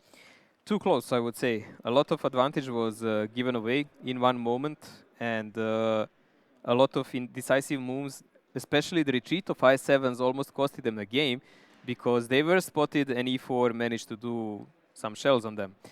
So they had advantage in guns. This is pretty much what won them the game. They could have rotated and they could have done more or less whatever they wanted with this game. This just looked a bit painful to watch. Yes. Double track on the side of Steelman. That's gotta hurt. Dang Wei Jun in his IS7, and then the Super Conk as well. That's 2 times for free, Mojo. That's quite a lot of tanks. A lot of positions given away for free also by Steelman. But pretty much same happened with top tier in the last game. Look at Fixer Reloaded's mouse mat size. I was commenting on this earlier, and like 3 of them play with like the tiniest mouse mats I've ever seen in my life. Maybe they have huge sensitivity. I don't know about Stefan accuracy then. says. Stefan style? Yeah, I guess so. Million DP. And this is the first double track here on the IS7. That's the first double track. You can see pretty easy game for them. I mean, easy double track. This move here is suicide, to be honest. Massive mistakes. Yeah. But we said, like, that's inexperience. That kind of experience you must earn, screaming against tough opponents and playing tournaments constantly. So whatever happens here, this is going to be a really valuable experience for them. If they manage to win, it's going to be a princess story, literally. But even if they don't, this is going to help them in the future to do much, much better. And this was the final push coming out from top tier, and after this, just closing out the kills 1 by 1 on the E4 and the Foch B. And now they are 3-1 up. It is a good advantage for them, recovering from the round before. Technically, everything should be all even, but Mojo, like you always say, you get what you deserve. Always. This is what happens here. Now, I'm just watching at the moment who is all in their group, and we have Ding, top tier, and Steelman. So this match is honestly the crucial for these teams, because I really don't expect, watching this gameplay at the moment, that any of them can challenge Ding. We No. can argue that maybe Ding is a bit weakened because Breakneck, one of their main damage dealers and shot callers since Kuric left the team, is not here. But they have experienced team leader Zafarchik from Goharder. So these guys need to win this match. Yeah, they do. Like Whoever wins this either match, of them need to win it, Yep. so they can actually be at least second in a group, unless they manage to do some historical breakthrough. I would say like that. yeah, unless one of them can beat Ding, which is Beating Ding in online is Yeah. possible, but when it comes to LAN, we've seen what happens here. Like Kazna, who was by far first entire season, actually just couldn't do it again. rather unlikely in that case. Well, for top tier, this next battle means a lot. They will put them on match point. For Steelman, they don't want top tier to get to match point, obviously. Himmelsdorf is a really good map. It's going to be our next map, as far as I remember. I am a fan of the lineup. Ooh, a lot of Type 5s in defense. Steelman were watching the meta, but they don't have a single fast tank. They Like, have 5 Type 5s and 2 E3s. how will they control the rail with this? E3 in the windows, binos, Is it enough? should be. I mean, the tanks from top tier are not like the fastest in the world, except for the 50Bs, and they can't really push rails because they'll get penned. I still prefer the lineup of top tier here because they have some rotational potential. If they manage a single And they can loophole, clip somebody going Yes. 5 line. yes, and they can pressure one of the caps in rotation and then do quite a lot with it. Well, this seems to be the plan for top tier to begin with. And bad shot and double AMX 50B moving towards the 5 line Bold to approach. get the clipping. Bold approach here, Butchot going immediately for that spot, and there is no one waiting, like not a single Type 5 is actually aiming down there. They can't make it on time. They've been driving since the beginning of the Oh, round. poor guys. There we go, a full spot coming in here by Miriel. But as expected, Type 5s are crossing, no connection whatsoever. I actually think that the 50Bs from top tier were just about out of render range from Steelman, or it was very close to it. But still, not a single connection. That's kind of disappointing. It is. It's a big downer. Like you know, it's prepared. You see a spotter going in. Oh yeah, these guys have edge shells. They're gonna do something. Slow tanks are going sideways. They're trying to barge their way in. I think the and Steelman nothing. Type 5s were just out of their render. Like, just in it or just outside of it. So they might not even have seen them. Because that where the 50Bs were to the distance of the Type 5 is just about where you can see people. Yeah, but Butchot from their team can guide them a bit. Yeah, but how it to shoot. it's difficult. It's obviously more difficult. But they should have hit at least 1 or 2 shots. Well, a super heavy lineup by Steelman is waiting for top tier. It's not like they intend to push or should push. This is, after all, Himmelsdorf. So now we have finally the 4 top tier Type 5s managed to get on top of the hill. It took them quite some time. Only 2 minutes. Yeah. So now we will actually see a showdown. Because once they start pushing here, they will be spotted and there will be some shots exchanged.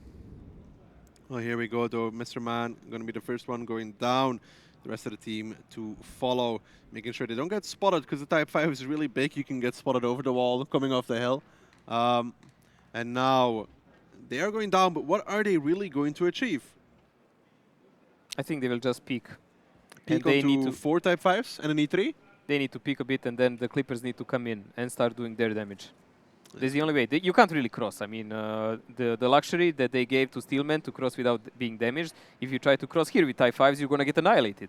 The 50Bs and the bad shots are coming, like you said, Mojo. Here we go, the crossing of the Type 5s, however, the slow march across, and Fixer Reloaded feels the pain as he gets dropped to 1.2 KHP. Here come the other loaders, however, from top tier, the bot, the 50Bs. They're starting to close the distance as well. Now, Steelman needs to kind of react. This looks like a pressure from the upper line, maybe with the pressure of the cap. So Fixer needs to stay a bit back because he's on lower health, but the rest of the Type 5s will pressure. We've seen these kind of actions before. They're going to try to rely on a slow rotation But speed look by at the Steelman. E3. Look at the E3. He's going to catch one of the 50Bs with his pants down right now. There comes the E3. I think it's Bashan. No, it's not Bashan. It's Nightshine. And he spots the 50B. Does not take a connection from that. However, he has a Type 5 in support. He spots out the bot. They need to play it well over there, Steelman. If they lose that side, they lose the game. They will 100% lose it if something happens badly, because there is 2 clippers here. But Type 5 behind the corner is not spotted. That can be actually a trump card. Now, if Type 5 penetrates, it's a 1400 shot, but he doesn't. They will lose both Type 5 and E3. 1, 2, 3 now pushing forward. The Type 5 already shooting. Nachan is going to be safe though. Mariel pushing in as well. They're going to take so much damage to kill this E3. It's going to hurt them. There comes the clips though. 1, 2, 3. He has only 1 shot remaining and he doesn't connect it, however. And these clippers, they're in trouble. They need to run. Mariel even getting blocked by 1, 2, 3. Trying to make it out there, but how are they going to survive this? The Type 5 is now pushing forward. Exits gets paid for 1.5. That's gonna hurt and done. AMX 50B and now Mariel and 1, 2, 3 trying to make it out, but there doesn't seem to be an escape. A Type 5 from the front, a Type 5 from the back. Where are you gonna go? 1, 2, 3. Whose shot you gonna take? He pushes forward. He might get penned as well. In the meantime, top tier pushing in towards the cap, but they've already lost so much HP. There's no way this is gonna work out. They have no choice but to push here. Exactly what they're doing now. T1 Diabetic is trying to focus Pau Pau with the rest of his teammates, but let's face it, both 50Bs are still alive, mate. And they eliminated E3 and 1 Type on the other side. Yes, there is still a chance for top tier to win this game. How does top tier recover in this game so far? Both the Type 5 and E3 went down. T1 Diabetic now trading with double Type 5. He's 660 HP. They need to take him out of this game before he manages to kill Pau Pau, for example. In the meantime, the 50B is now trying to come back into the game. T1 Diabetic, can he get the kill? 417 from Pau Pau. That's a good connection. Now some shielding coming out. Good stuff here from Steelman. They need to close out this kill. T1 could not get the shot on towards Pau Pau, so that Type 5 survives. And still, a good setup here for Steelman to crossfire.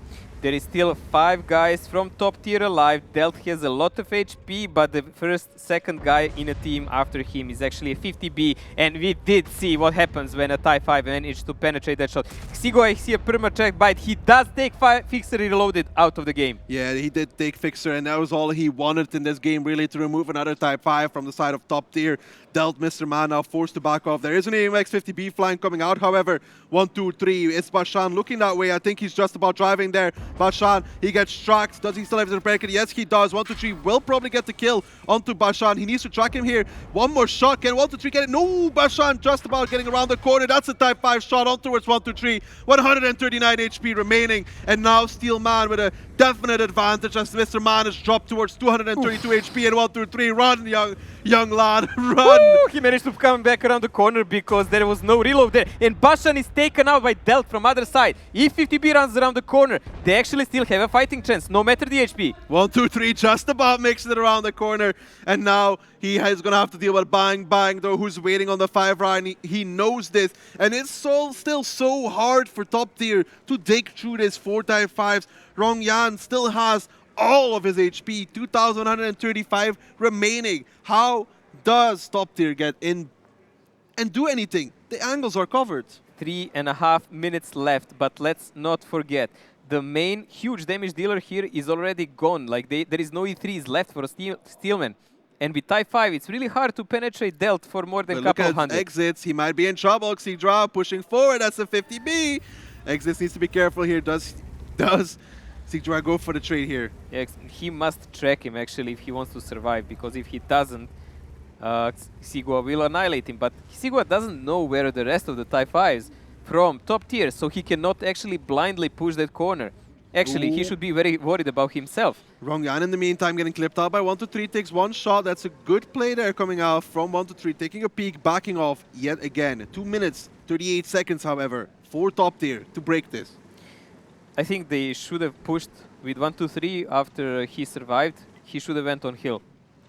And that would give them a huge advantage because he would just be able to push the A0 and make a crossfire and annihilate these 2 Type 5s there. That would give them huge opportunities for cap. But now they're forced actually here to fight their way through. Only 1200 point advantage here for Steelman and only slow tanks. But there is no way for Mr. Man to survive a shot. There is no way for 1, 2, 3 to survive. He put him down, bang, bang. That was some frustration there on 1, 2, 3. Did not expect, however, for the Type 5 to be there. And now with 1, 2, 3 down, I do not believe that there is a chance for top tier. Bang, bang, he shot the gun, definitely putting 1, 2, 3 down. No, I don't think there is any more chance here. They're forced to go suicide. There might be some damage done, but there is more than enough guns and HP left on Steelman side. Ooh, Zitz, you need to connect their shot. Pow Pow 3 seconds away from reloading. Zitz, you have 1 second remaining. Can you get the shot in time? Pow Pow about to come off. Reload, exits, you need to get it. Ooh, low roll though from that Type 5. Exits remains on 62 HP and Rong Yan putting Delt out of this game at the same time. And that was a long engagement, but in the end of the day, Steelman just about edged themselves ahead. Again, we see a surprising round here.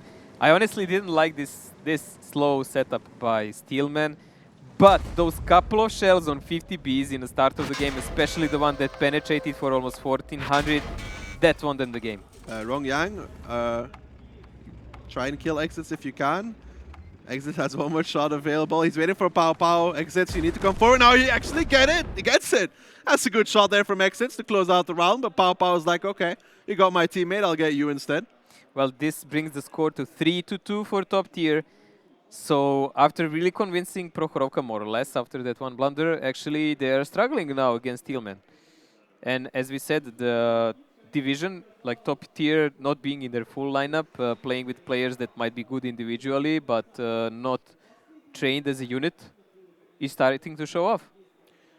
There was some frustration there on 123's face as well. You could see it, not happy that the Type 5 was looking his way. And top tier tried, they fought well in this round, and even with a 50B getting penned and Fixer taking pretty much half of his HP, no, more than half of his HP and damage in the initial crossing, top tier made it close.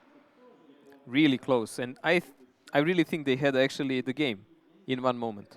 But they decided to stay and fight from that side of the map. They didn't try to send anyone to maybe pressure the cap on other side. They didn't try to rotate with that 50B over the hill, which would be, if you want to fight, for me, the best choice.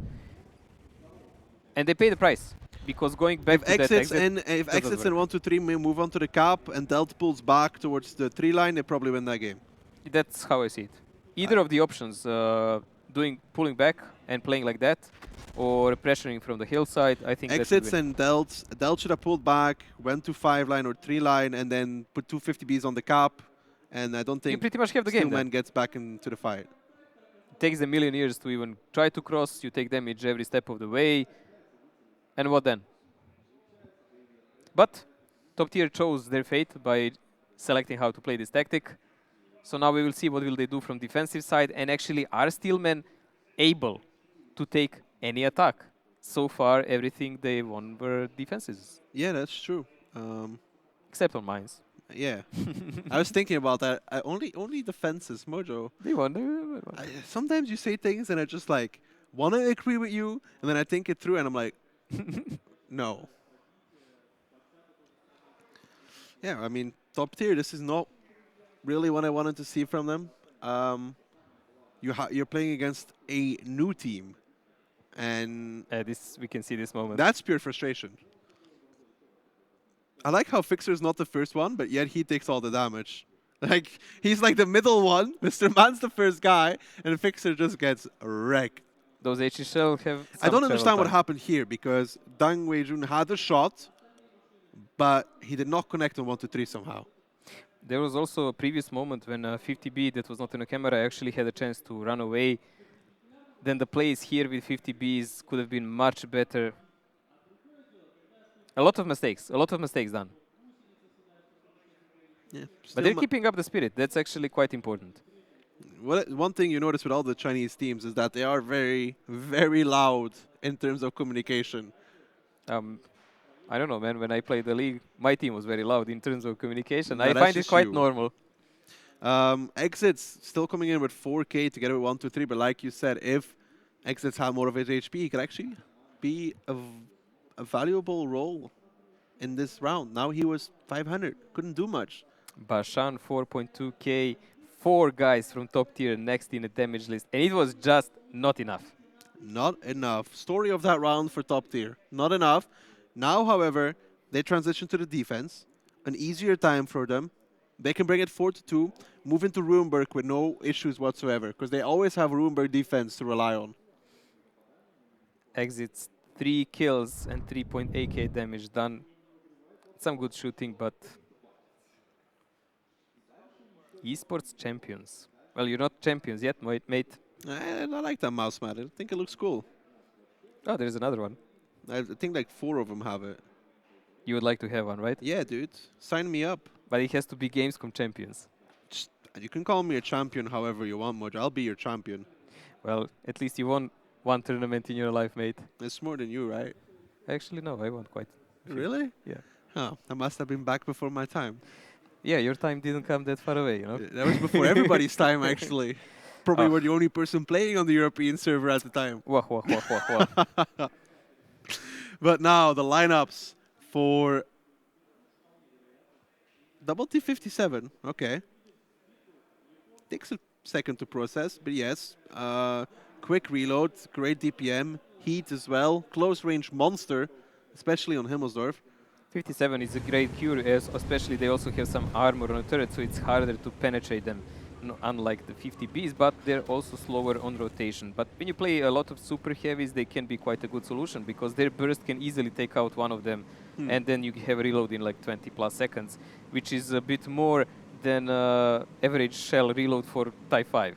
Steelman have chosen the way they want to go, and up the hill is the way forward. 7 tanks driving up. We'll see you in about 1 minute and 30 seconds. Or more. We've seen tactics that like this also played before. It's usually based completely on capture around the A line, but it does look like top tier is kind of aware of that. Real needs to be real careful over there. If those types take the hill at one point, that bad shot could be cannon fodder. Yeah, they will take it for sure, but will they see him on time, or will they even try to spot him there? That's another question. The one good thing about the T57 compared to the 50B is that the T57 does not have... You can't just shoot... Like if the 50B, if you're shooting at it with a Type 5, you see a little bit of the side, you shoot it, you're going to pen. You do that with the 57, you're going to hit the track. Because the 50B has that piece of armor where the 57 is just track. Yep. And also 57 has much sturdier armor on a turret. Yeah. So penetration doesn't do that much damage on it. Anyways, that budget was just trying to spot, is there anyone going down, is there anyone on a hill? E4 and Type 5 were already pre-aimed in some really peaks, but they moved away now, so you can actually, Miriel gets spotted, he might get exactly what you said. I am still worried for Miriel. If this E3 has binos, he will spot him. I don't know if he does, that's the question. Like if But there is no spotting gear on Nation here. It's pure shooting setup, and he doesn't even have rations. So spotting him with that 113 is highly unlikely, unless Miriel makes some huge mistake. Which did happen kind of on Prokhorovka, but you learn. Well, Miriel deciding to back off, taking 1-2 line, and we can see 6 tanks from top tier are aiming towards the hill. Well, 3 of them on the B0 crossing and 3 more on the A8 crossing.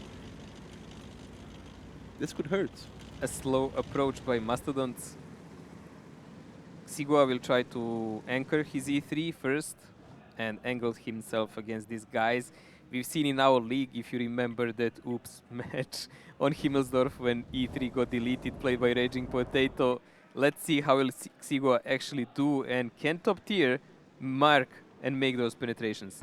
Here come the Type 5s, however, Sigua takes most of the initial damage. There comes the peaks from the Type 5s, Rongyang, bang, bang, Bashan, all peeking out. No getting a connection in return, though. They are going to cross. They are going to get across for free, almost, and this is not good for top tier. Let's be honest here. They should have done more.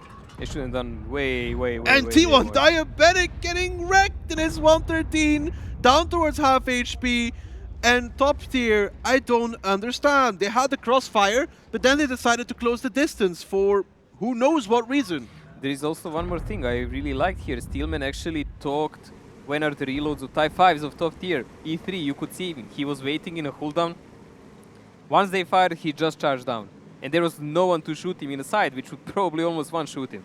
Well, now comes the second part for Steelman. They need to cross one more time. Ziguai is going to be first in his E3. Bashan, Pao Pao, Dang Wei Jun waiting behind. There is a double 57. 1-3 is on reload right now. He does not have shells. Mr. Man lets off 1. Lets off 2. This should be the moment to cross over with at least the Type 5s. I mean, mate, you try to dodge shells and you already picked up 2. I don't think you should do more. These Type 5s actually have much more HP than you. Here comes the crossing, however, 1-3 just about of reload. Oh, 1 through 3 takes Ooh. 822 from that E3. And it's just not getting better for top tier. They've traded. Ooh, that's a nice This connection. is important hit. This is important hit, putting Siwa down on one shot. Yeah, but still, they've traded evenly against a full Type 5 team. Pachat is coming from their back, but there is already Type 5 watching that. He never left that position. They are aware that's the weakness of these tactics. But now they're actually holding the cap pressure on the upper line. Bang, bang, making a mistake, however, in his Type 5. 1 2 3 looks to peek out, try to make the connection. He does not get it. He needs to be careful still in that T57. Real in the meantime takes the hill, but there's a full HP 113 there. He is going to achieve absolutely nothing. Bang, bang, like we said, made a mistake. Bang, bang, out of the game. Bang Bang is down, but we still have the cap pressure going on. 1 minute and 20 seconds going while top tier are gathering their forces slowly. Miriel is out of the game combined with Naishen, but that one gun and Sigua being on one shot is the crucial factor that will actually allow top tier to focus their push on one side.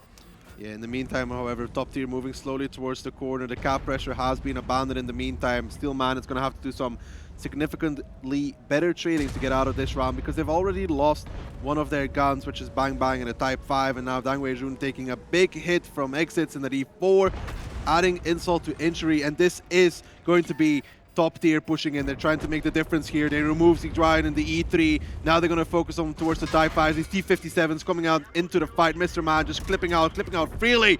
There goes Dang Wei-jun. Pow Pow not going to last much longer. And top tier on their defensive side showing that they can make it work with just 3 tanks remaining. Well, make that 2 for Steelman. Good stuff from top tier. Top tier, pretty well execution in this moment. They managed to pull every possible weak spot in Steelman composure. A bit sloppy shooting in the start, I would say, but still the game is won and they will be on a match point now.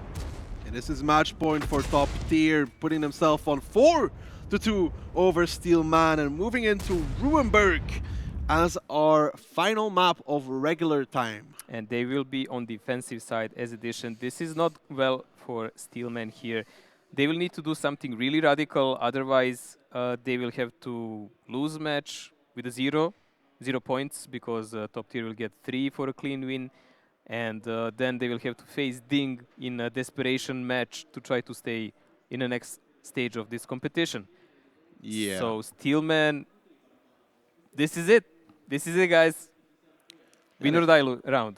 If they pick up Ruinberg or attack, however, then, you know, tiebreaker seems... There is a great possibility then. Yeah, but picking up Ruinberg attack is always a difficult... It requires a lot of Team coordination yeah. and some luck. Some luck is always needed. That there is not a good spot on the defender side, or that there is just... Fire, ammo rack damage... Or just the shots don't connect. There is always a possibility. Yeah, in a close range fight, like Ruinberg usually tends to be in the little city, everything matters. Crew damage, ammo rack damage, 1 or 2 missed shots. All of these guys are actually aware of the things we are saying. Hopefully. They know exactly Hopefully. how it can go. But I would say also top tier is aware of it. Yes, it is a match point, but they do know. If they throw this round, yeah, if they throw this nothing round, is guaranteed anymore. If they throw this round, they're 4-3, and they have to attack on Ruinberg. That's a lot of pressure for both teams, but worse for the attacker, usually. So no matter how this looks like a desperation round, actually Steelman still has a fighting chance. It's not done. It's never done until it says 5. In best of 9s, yes. Yeah. Sometimes it has to say 7. I still don't figure out exactly when and where. That's when you switch on the next hand and start counting. I mean, sometimes they switch to 7, and I'm like all confused because my you know, I don't want to use the other hand, and then I'm like thinking. It's not your counting hand. Exactly. I always count with right. So the guys are getting ready finally. I would say we will kick off rather quick. 2 i7s, a super. Oh yeah, we can spy on them. So 2 i7s and a super conk is what I'm seeing for now. I can't see what's the other tank. I'm trying. I think it's a bat. Yeah, that's a bat shot. You can see it by the silhouette. So what we know is 2 i7s, super conk, and a bat. That's aggressive already. This was the trades here, and Bang Bang at one point made a big mistake driving down and got clipped out by the T57s. I don't know why he drove down. This is actually one moment when they pushed down with E3 I liked, when they were counting the TIE 5 shells from top tier, but it didn't help out in the end of the game. I mean, this kind of setups, we've seen them done during the seasons, and a lot of teams do know how to respond to that. Like when you come on a competition of this kind of magnitude, you have to bring something of your own. You need to think of something, and you need to keep up with the current latest meta, and this is a bit, I would say, older approach. Yeah, that all in A line very rarely works. Top tier could have made it even more dominant if the initial play was better, to be completely honest. But instead, they managed to recover later on in the round with a good counter push with those T-57s. 1, 2, 3 seems very engaged today. Oh, what a contrast to this face. I think we should do a video of him, like in a The moment when he faces of gets 1, 2, shot. 3. The faces of 1, 2, 3 in this match. That would make a great compilation. Yeah, this was, again, the end of the round. Already over for Steelman. They tried their best, but like we said, such an all-in play very rarely works. They already got away with 1, and that was on mines. So 2, that's asking too much. Exits in a Z4, also coming top damage 4.4. Then Mr. Man with 4K, 1 to 3, T1 Diabetic Delt. Only top tier players in the first 5. And those 57s definitely paid off. Look at the damage done. 3.9k on Mr. Man, 1, 2, 3, almost 2.8k. And Xitz, okay, that's an E4, so he was in a really good position to farm them actually, 4.4k. That's also really great damage done. There was a lot of HP flying around there. Yeah, I mean, everybody had the side of Steelman had a lot of HP. So, I mean, bringing that amount of type 5s to 1 to steal in an E3, yeah, that usually means high damage dealers. But now Ruinberg coming up, Mojo. It's an important game for Steelman. They lose this, pretty much out of the tournament. They win this, High they chance, hold on. high chance, but nothing is done. No, just, you know, a big chance to be out of it. Exactly. Top tier looking a little bit more relaxed now. Well, that 2 rounds in your belt advantage and a match point can get you that. But, as we said, if they trip on this round, the next one will be a really thorny one. So they better pay attention what they're doing at this moment. I mean, they really need to make this work right now. If they don't, I just worry for top tier because they haven't looked so strong yet in this match. I expected a lot more clean, dominating performance.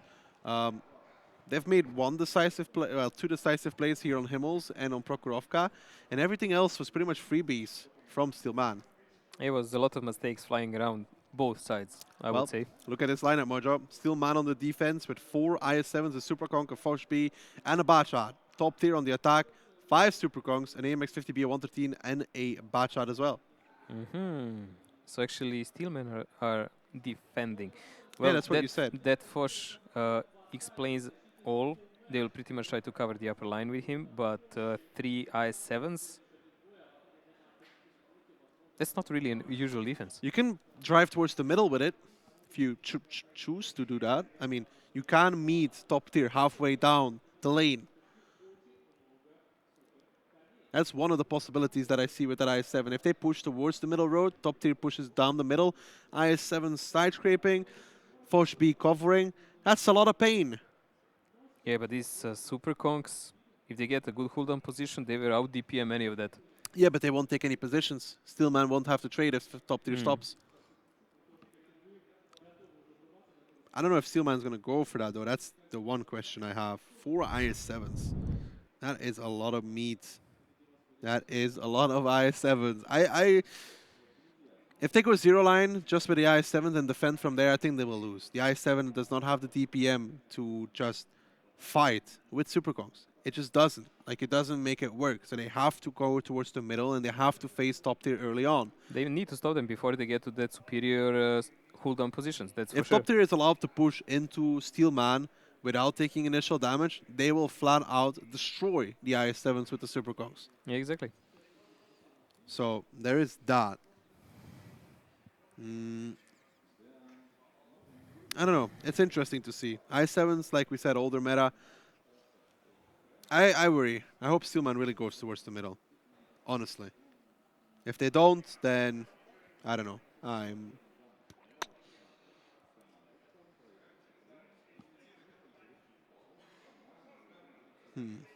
believe teams are getting ready. Well, And they are here getting we ready. go. We are going finally in this round on Ruinberg. So let's see now what Steelman decides to do. They have those 4 IS-7s, the Super Fog B, and the Batshot. Where do the... This is exactly what I was saying. Yeah, they are attacking. They are attacking. So it That's was why I wrong was on the graph. confused, and the lineups didn't really make sense at that moment for me, but never mind. Batshot is spotting the middle now, and IS-7s are trying to connect if someone gets spotted there. So we will see what happens in that moment. Yeah, and the IS-7 sitting in the middle, waiting for that crossing that might come out from the tanks from top tier. They will not find anybody, however, top tier deciding to sit more passive, more safe. Getting those positions as well. They'll be lined up to shoot the middle. Steelman, this could cost them. Miril is already spotting this line, so there is a huge number of tanks covering that. So I think that judging by this, they will just try to charge I7s and hope they survive the push on A line. But there is so many good and accurate Super Conqueror guns waiting on zero line exactly for that. It's going to be triple IS-7 crossing A line with a Foch B covering maybe a Batshot as well, and then an IS-7 Super Conqueror going towards the cap. They need to find T1 Diabetic. Where is he sitting in the 113? That's going to be a question we need to see the answer to, because if he's out in the open, that Foch B will decimate him. If he makes a mistake, we've seen Zafar die there Yeah, for we've free. seen not only Zafar, a couple of other players paying the price, the heavy price there. But still, even that might not win them the round easily, because these guys can actually pump up humongous amount of damage with these Super Conquerors. Well, here we go, though. Steelman with the final play. Exits getting spotted out already, and the 50B exits! Getting dropped towards 612 HP before anything even happened. He's not going to be happy about that one, to say the least. The IS-7 is not crossing, still not spotted. T1 Diabetic gets spotted out now. T1 Diabetic starting to take damage. Now the damage needs to come out towards his IS-7. Tigrar getting double tracked, gets the repair off. If he gets tracked one more time, that will mean he will die. But in the meantime, these IS-7s, they're still crossing over. They're still alive, and this was not enough from top tier. That's going to be T1 Diabetic. That's going to be exits out of this round. The cap has started in the meantime. Nitran pushing on the T1 Diabetic, who's trying desperately to get back across, and he goes down at top tier. They did not get the shots they needed. This is definitely not good for them. They do have 5 tanks on 100% HP, but losing this amount of guns and coverage of the map, that's a huge mistake. Foch is now turning back to face the Batcha. 37 seconds on that cap, but there is so many guns and HP left on Steelman. Pao Pao in the meantime finds Mareel. Mareel knows that he cannot take this engagement. Pao Pao will probably decide to chase. That would be his best bet, but he doesn't seem to be doing it right now. 1, 2, 3 in the meantime, trading with Rong Yang, and the cap is still on. There needs to be a reset. There comes the first connection towards 1, 2, 3. He gets one in return. That drops the cap down a little bit lower. Bashan in the meantime with Rong Yang pushing forward as well. They're trying to get the crossfire here on towards the tank of top tier. Delt holding that corner, trying to tank like a champion. But they're still down. So much HP, so many guns. But Steelman needs to focus them right now. Unbelievable turnovers here, but I think Steelmen are actually doing it. There is a desperate push here. Fixer trying to come in. 5 seconds till the end of the cap. Here we go, 3 seconds, now back towards 10 seconds, and in the meantime, Fixer has to push forward. He has to make the reset. Fixer getting shot now in the back. The cap gets resetted back up. Top tier still holding on. Top tier still trying to make it work, but will it be enough? They lose Fixer reloaded. They have just 3 tanks standing, and Steelman on Ruinberg attack, showing top tier, you've got the setup, but you didn't have the fire needed to make us pay. And yes, they might lose Rong Yang, but in the meantime, a reel and his bad shot left out in the open, getting chased down, and that should be Steelman.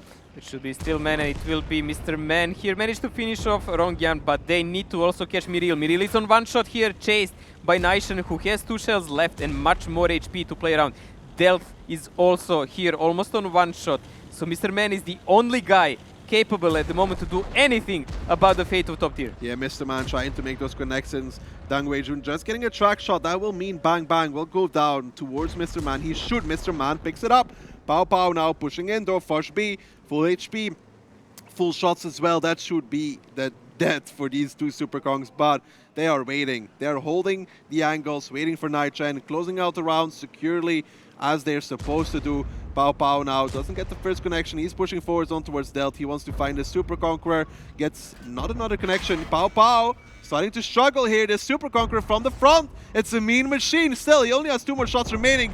Finally, Dang Weijun comes in with the shot. Saves his teammate. Nightshine coming in his bad shot as well, and that will remove Mr. Man and Top Tier. They're going to lose. Ruinberg defense 4-3 still for them, but moving on to the attack.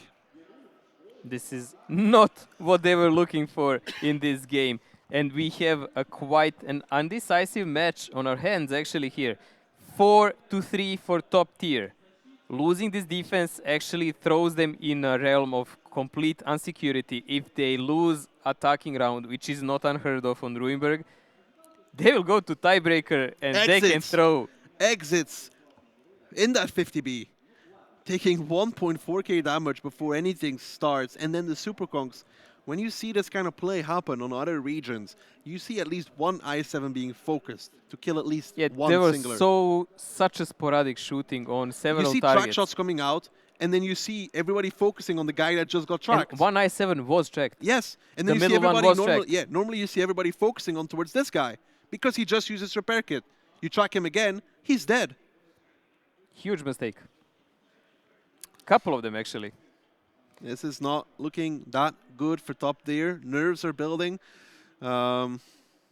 Unbelievable. On the other hand, Steelman on their first tournament ever, showing this much actually fighting spirit, mate. Oh, what can I say, man? For Top Tier, it's just palms are sweaty. I guess. Well, I mean, in the beginning, it looked like some of the players from Steelman's palms were sweaty. It looks like their hands were shaking actually when they were shooting, but in these rounds, they was probably sitting there. Oh, look, that's me. That's my brother from China. But Steelmen are actually showing us that you should never give up. You should never give up until the end. And again, it does look simple, but it is effective, and they get the connections. And Top Tier, they should know that. Oh, look at those faces down. Yeah, those are not happy faces. Those are not happy faces. You guys should not think about points. Only thing you need to think about is your attacking round now. That's the only way to go. Yep. They probably realize it's going to be difficult for them as well to win on the attack. They have no clue how Steelman's going to defend either. And on the Ruinberg, that means something, because you can't be surprised. Yeah, they have no idea what will Steelman do because, let's face it, we analyze a lot, but we don't know also. We haven't seen them play ever. So they can put something new out of the box, but so far, honestly, what we've seen coming from them is just something used on other servers. It looks like they have been studying, applying them towards their own gameplay, and using it. And Top Tier, they have the player skill. I mean, so far we've concluded this, right? They definitely have the superior player skill compared to Steelman. We have seen it in multiple situations where Top Tier players just outplay Yeah, the but Steelman coordination players. is failing them. Exactly. Steelmen play as a unit. When they push, they really push. But they need to be careful that they make that work, because if it goes player for player, they will lose. If it comes down to trading at one point, they will lose. Even after that loss, like Top Tier manages to catch up on health always, in every round that we were watching so far. But it's just not enough.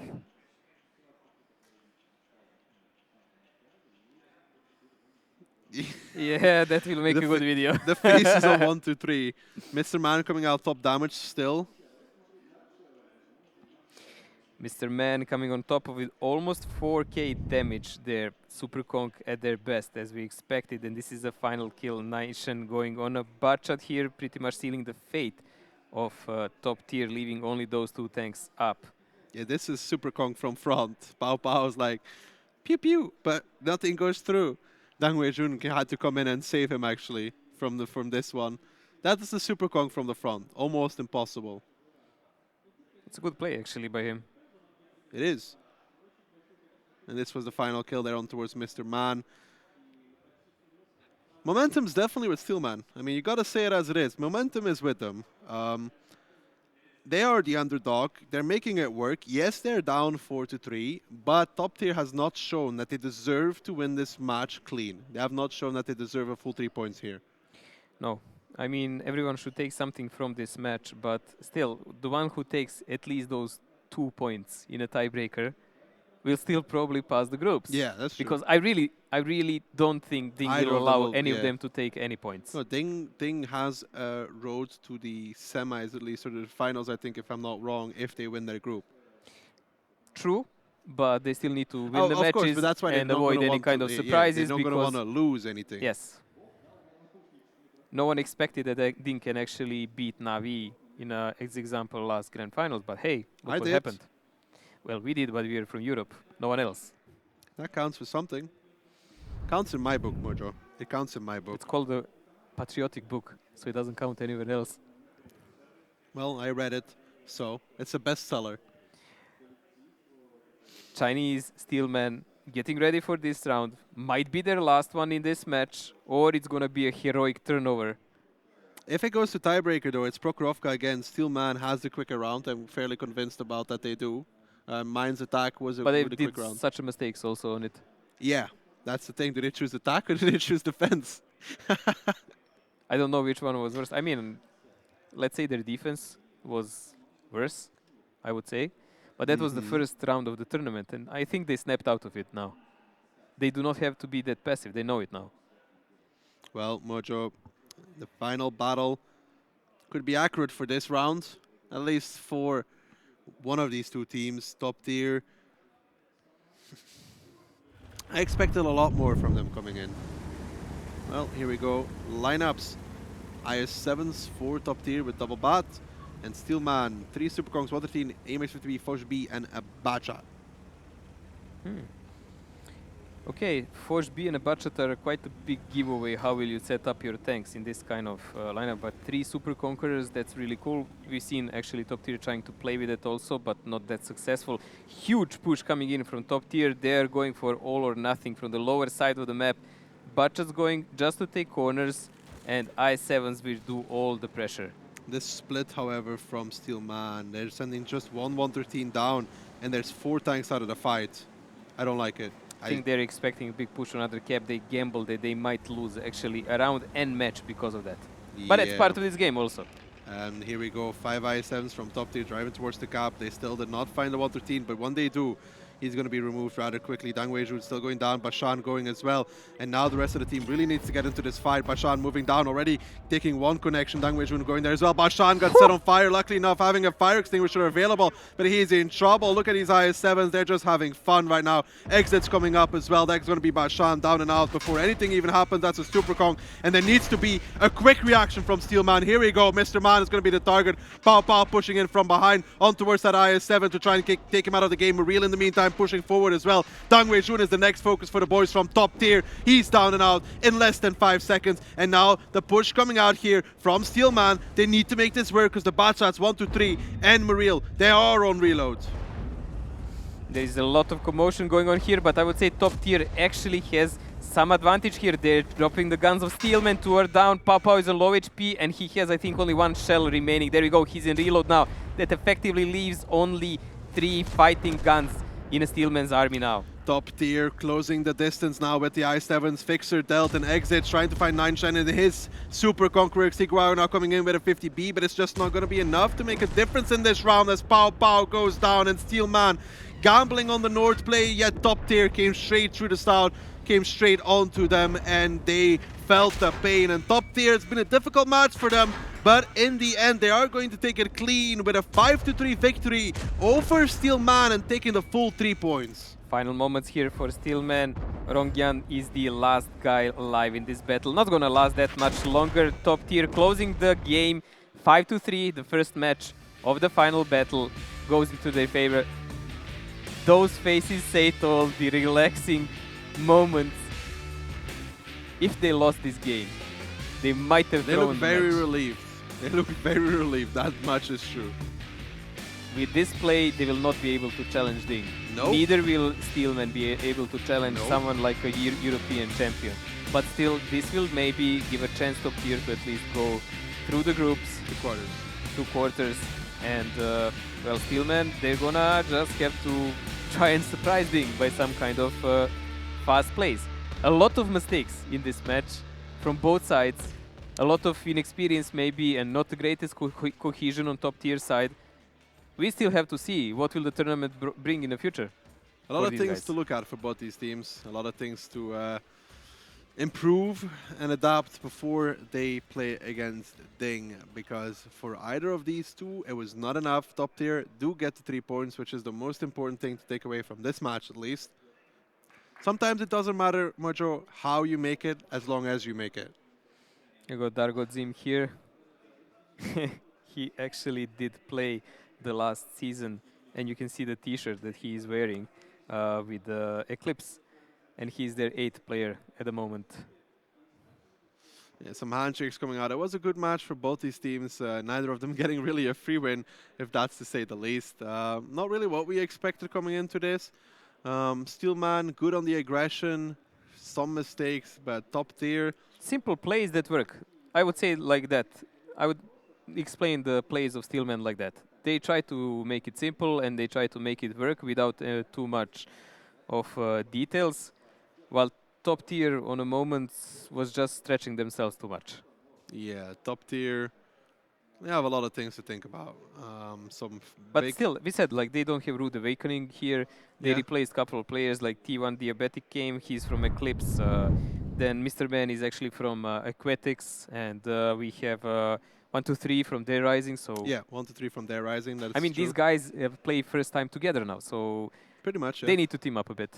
Yeah, they still need to work, and you know, it can be a Cinderella story, right? There's always the chance for them to, you know, now all of a sudden. Oh man, if they win think everything. that's gonna be like a, I don't know, like a landslide. It's gonna be like a volcano bursting here.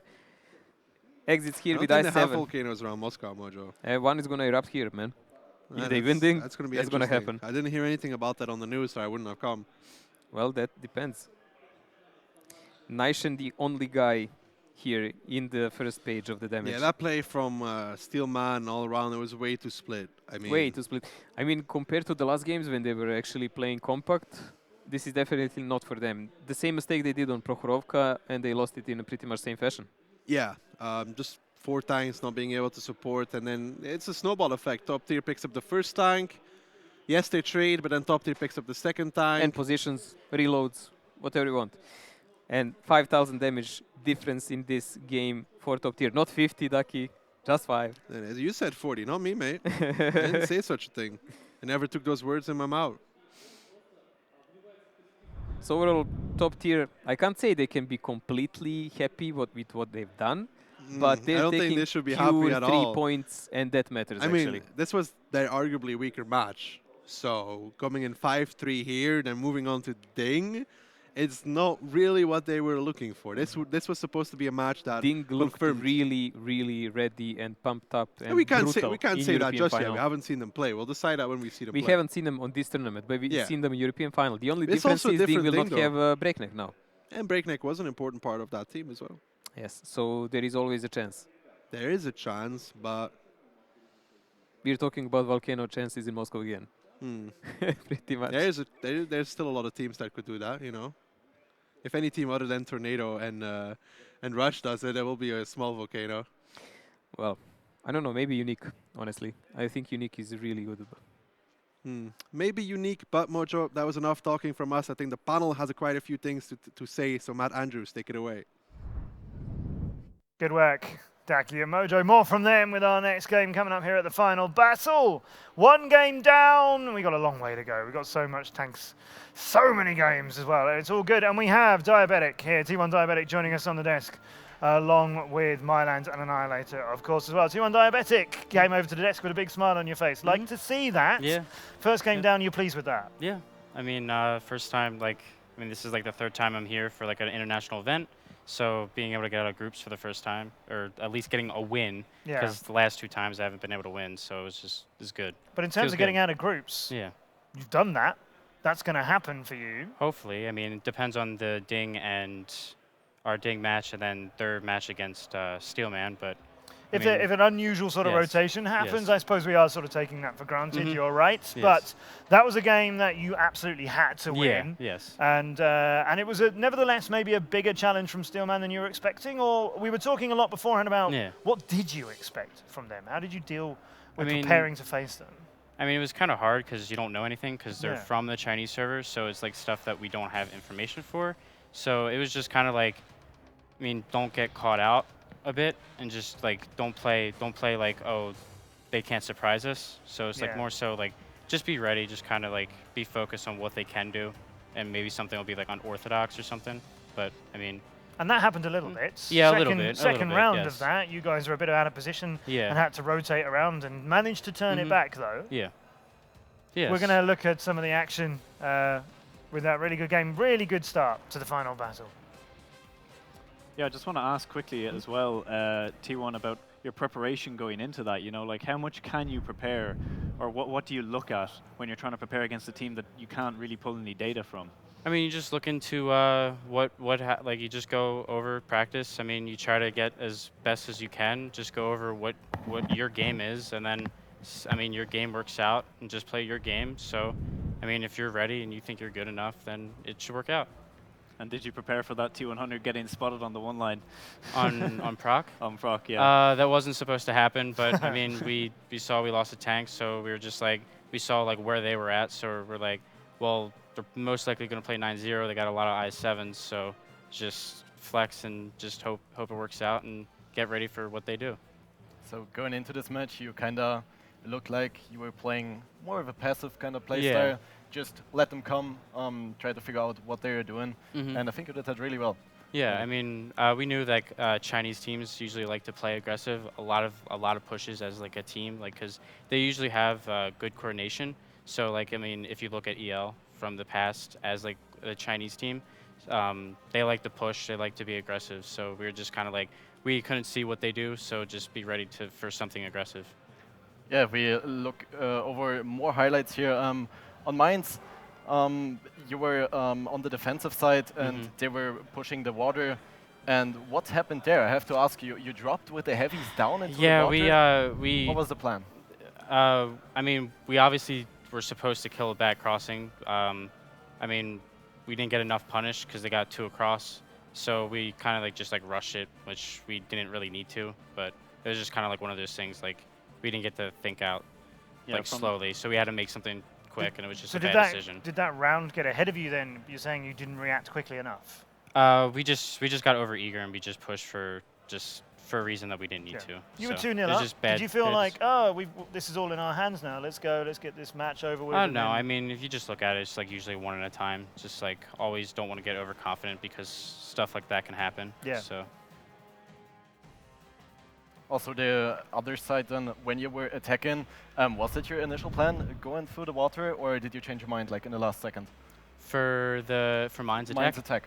Mainz attack, yeah. And then we were probably guessing the bat was going to cross, so just try to get punished on bat.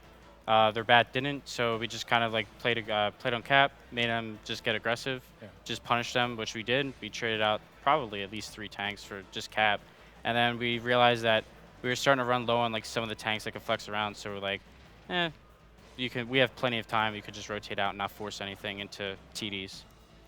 So just to ask a question then on Mainz, when you went for the cap, you went without any one-line control. You didn't cross any tanks. Was that the plan the whole time, to just play without any of that one-line control? Yeah, because we wanted to punish the bat as much as we can, and if he was low enough, and we could probably push something back later in the round. But I mean, they didn't have one control at all. So what if a bat got across on like a one-shot or something like that, and you can't really kill him? He just spots. We could cap just have like one person focus on island if the bat crosses. I mean, if he was a one-shot, then he has to play super conservatively. And mistakes here like you this. are just taking your choice. Yeah. Mistakes like this by Steelman also make it fairly easy for you. No options there but to peek over. They had to full commit to get the cap. I think they could have maybe gone on the lower side and done some peeks to the front because you didn't have any one-line control. I think that would have been a much better option for them. If they had done that, I don't know if that round would have gone so well because there would have no peeks that you can get an advantage off. Were you surprised to see them just sort of lining up for you to pick from? I mean, not really, because I mean that's what they had to do. There was like 5 seconds left on cap. So, I mean, it's pretty standard for people to just peek over in heavies like that. So we were just focused out what we could. I want to get over to Himmelsdorf. You on attack, they on defense, super heavy defense. Campen, did you expect that, or what did you expect at all on Himmelsdorf from that team? So we saw the 2 Type 5s cross, and we're like, okay, this is probably going to be a heavy, but we didn't know if they would have maybe a couple on 1-2. So we were slow ourselves, and we are kind of committed. I mean, it was just us rushing. We had plenty of time. I mean, we had a bat. We had we had 50Bs. We had some mobility to get lights. So we kind of like just forced ourselves into like a blind engagement that obviously didn't work out. Yeah, you had all the map open. Taken all the info and then rotated used all and the just be forced and just rushed through everything and just forced something that we didn't need to. And the defense, was it planned like that to go straight aggressive, take the hill, or did you want to do something else, like maybe over the rails, or what was the initial plan for that? For what map? For Himmelsdorf defense. Our defense? Yeah, with the T57s. I didn't really understand the position with those 57s. We were just doing like a, we were just like setting up a trap. So like if they did push anything 8-line, they wouldn't be expecting it. We could rotate somewhere else, and then we just realized like they were like super heavy. We didn't get any lights from them crossing towards 1-2 with the bat. So we just kind of like set up. We were like, they're probably gonna be hill, just taking on a guess on like lights and having no vision that they didn't give us. So we were just expecting it was probably gonna be a hill push. And also on Himmel, at least from what I saw on the stream, we saw some not really that great shooting or that good trades. Do you feel like your players were nervous, or was it maybe like Steelman being even more nervous? How do you judge that, or how do you feel that the nervosity was a factor in that match? I don't know. Some people said they were tired, but who knows? I mean, some people like wake up really early. Come on, the bats are not that bad in the hotel. Yeah. Some of your players are feeling tired. Yeah. Oh. Yeah, I don't know. You're playing again tomorrow. Yeah. Big game tomorrow. Gonna be all right for that? Probably. I mean, send them all off to bed early. Yeah. Sleep early. Don't wake up at 4 a.m. to play games. So, yeah. And then on Ruinberg, on your defense, they went for the IS-7 push across the north side of the map. There wasn't a lot of damage on that push. Yeah, I mean, we got lit for no reason. We just kind of played positions poorly there. Didn't get lights. I mean, if we get lights and they got punished, it would have won. But, I mean, we lost 2 tanks for none. So, I mean, we almost won it by, like, super conks in the end, but it was still, like, they still had a free bet, so. Yeah. They got that A6 position really quickly, and it's very difficult to retake that, especially when you have so many conks on the 0 line. They can't really push effectively. And then on the at the attack, you also took a full IS-7 setup, but this time you went south. And were you expecting this conk to be like kind of halfway on the 0 line? It wasn't really in not position? really, because it's usually a bad position. It's not like it's very like vulnerable. I mean, we expected a 113 to go down 0 line because it was like really the only fast tank they had. And then we saw they had super conks, so we were kind of expecting 1 to be up north, and then Foch be in delta. So it was kind of what we were expecting, what they were going to do on defense. And we were just like, focus out anything on 0 line, and we'll win because we'll have bats on 0 line. Well, I think we also have to highlight Mr. Man for your team. He did really well. Was he also like that in the preparation, like always top damage, always delivering? Yeah, I mean, he was just like, focus out, just play well. I mean, it seemed like round after round he was coming up 3k damage, some 4k as well. So yeah, really impressive performance, especially on the first match of the LAN. It's always very nervous for players trying to settle in. Yeah. 2-1 Diabetic. That's a good win for you guys. That's a good start for the whole of the final battle that we've got. Thanks very much for joining us here on the desk. You've got Ding tomorrow. Just quickly tell us how you're feeling about that. I mean, a lot. We have a lot of preparation to do if we want to have a chance at winning that. They're a good team, and they were second place at last grand finals. So it's going to be a tough match, but we'll see what happens. It's going to be a really exciting game. Thanks very much.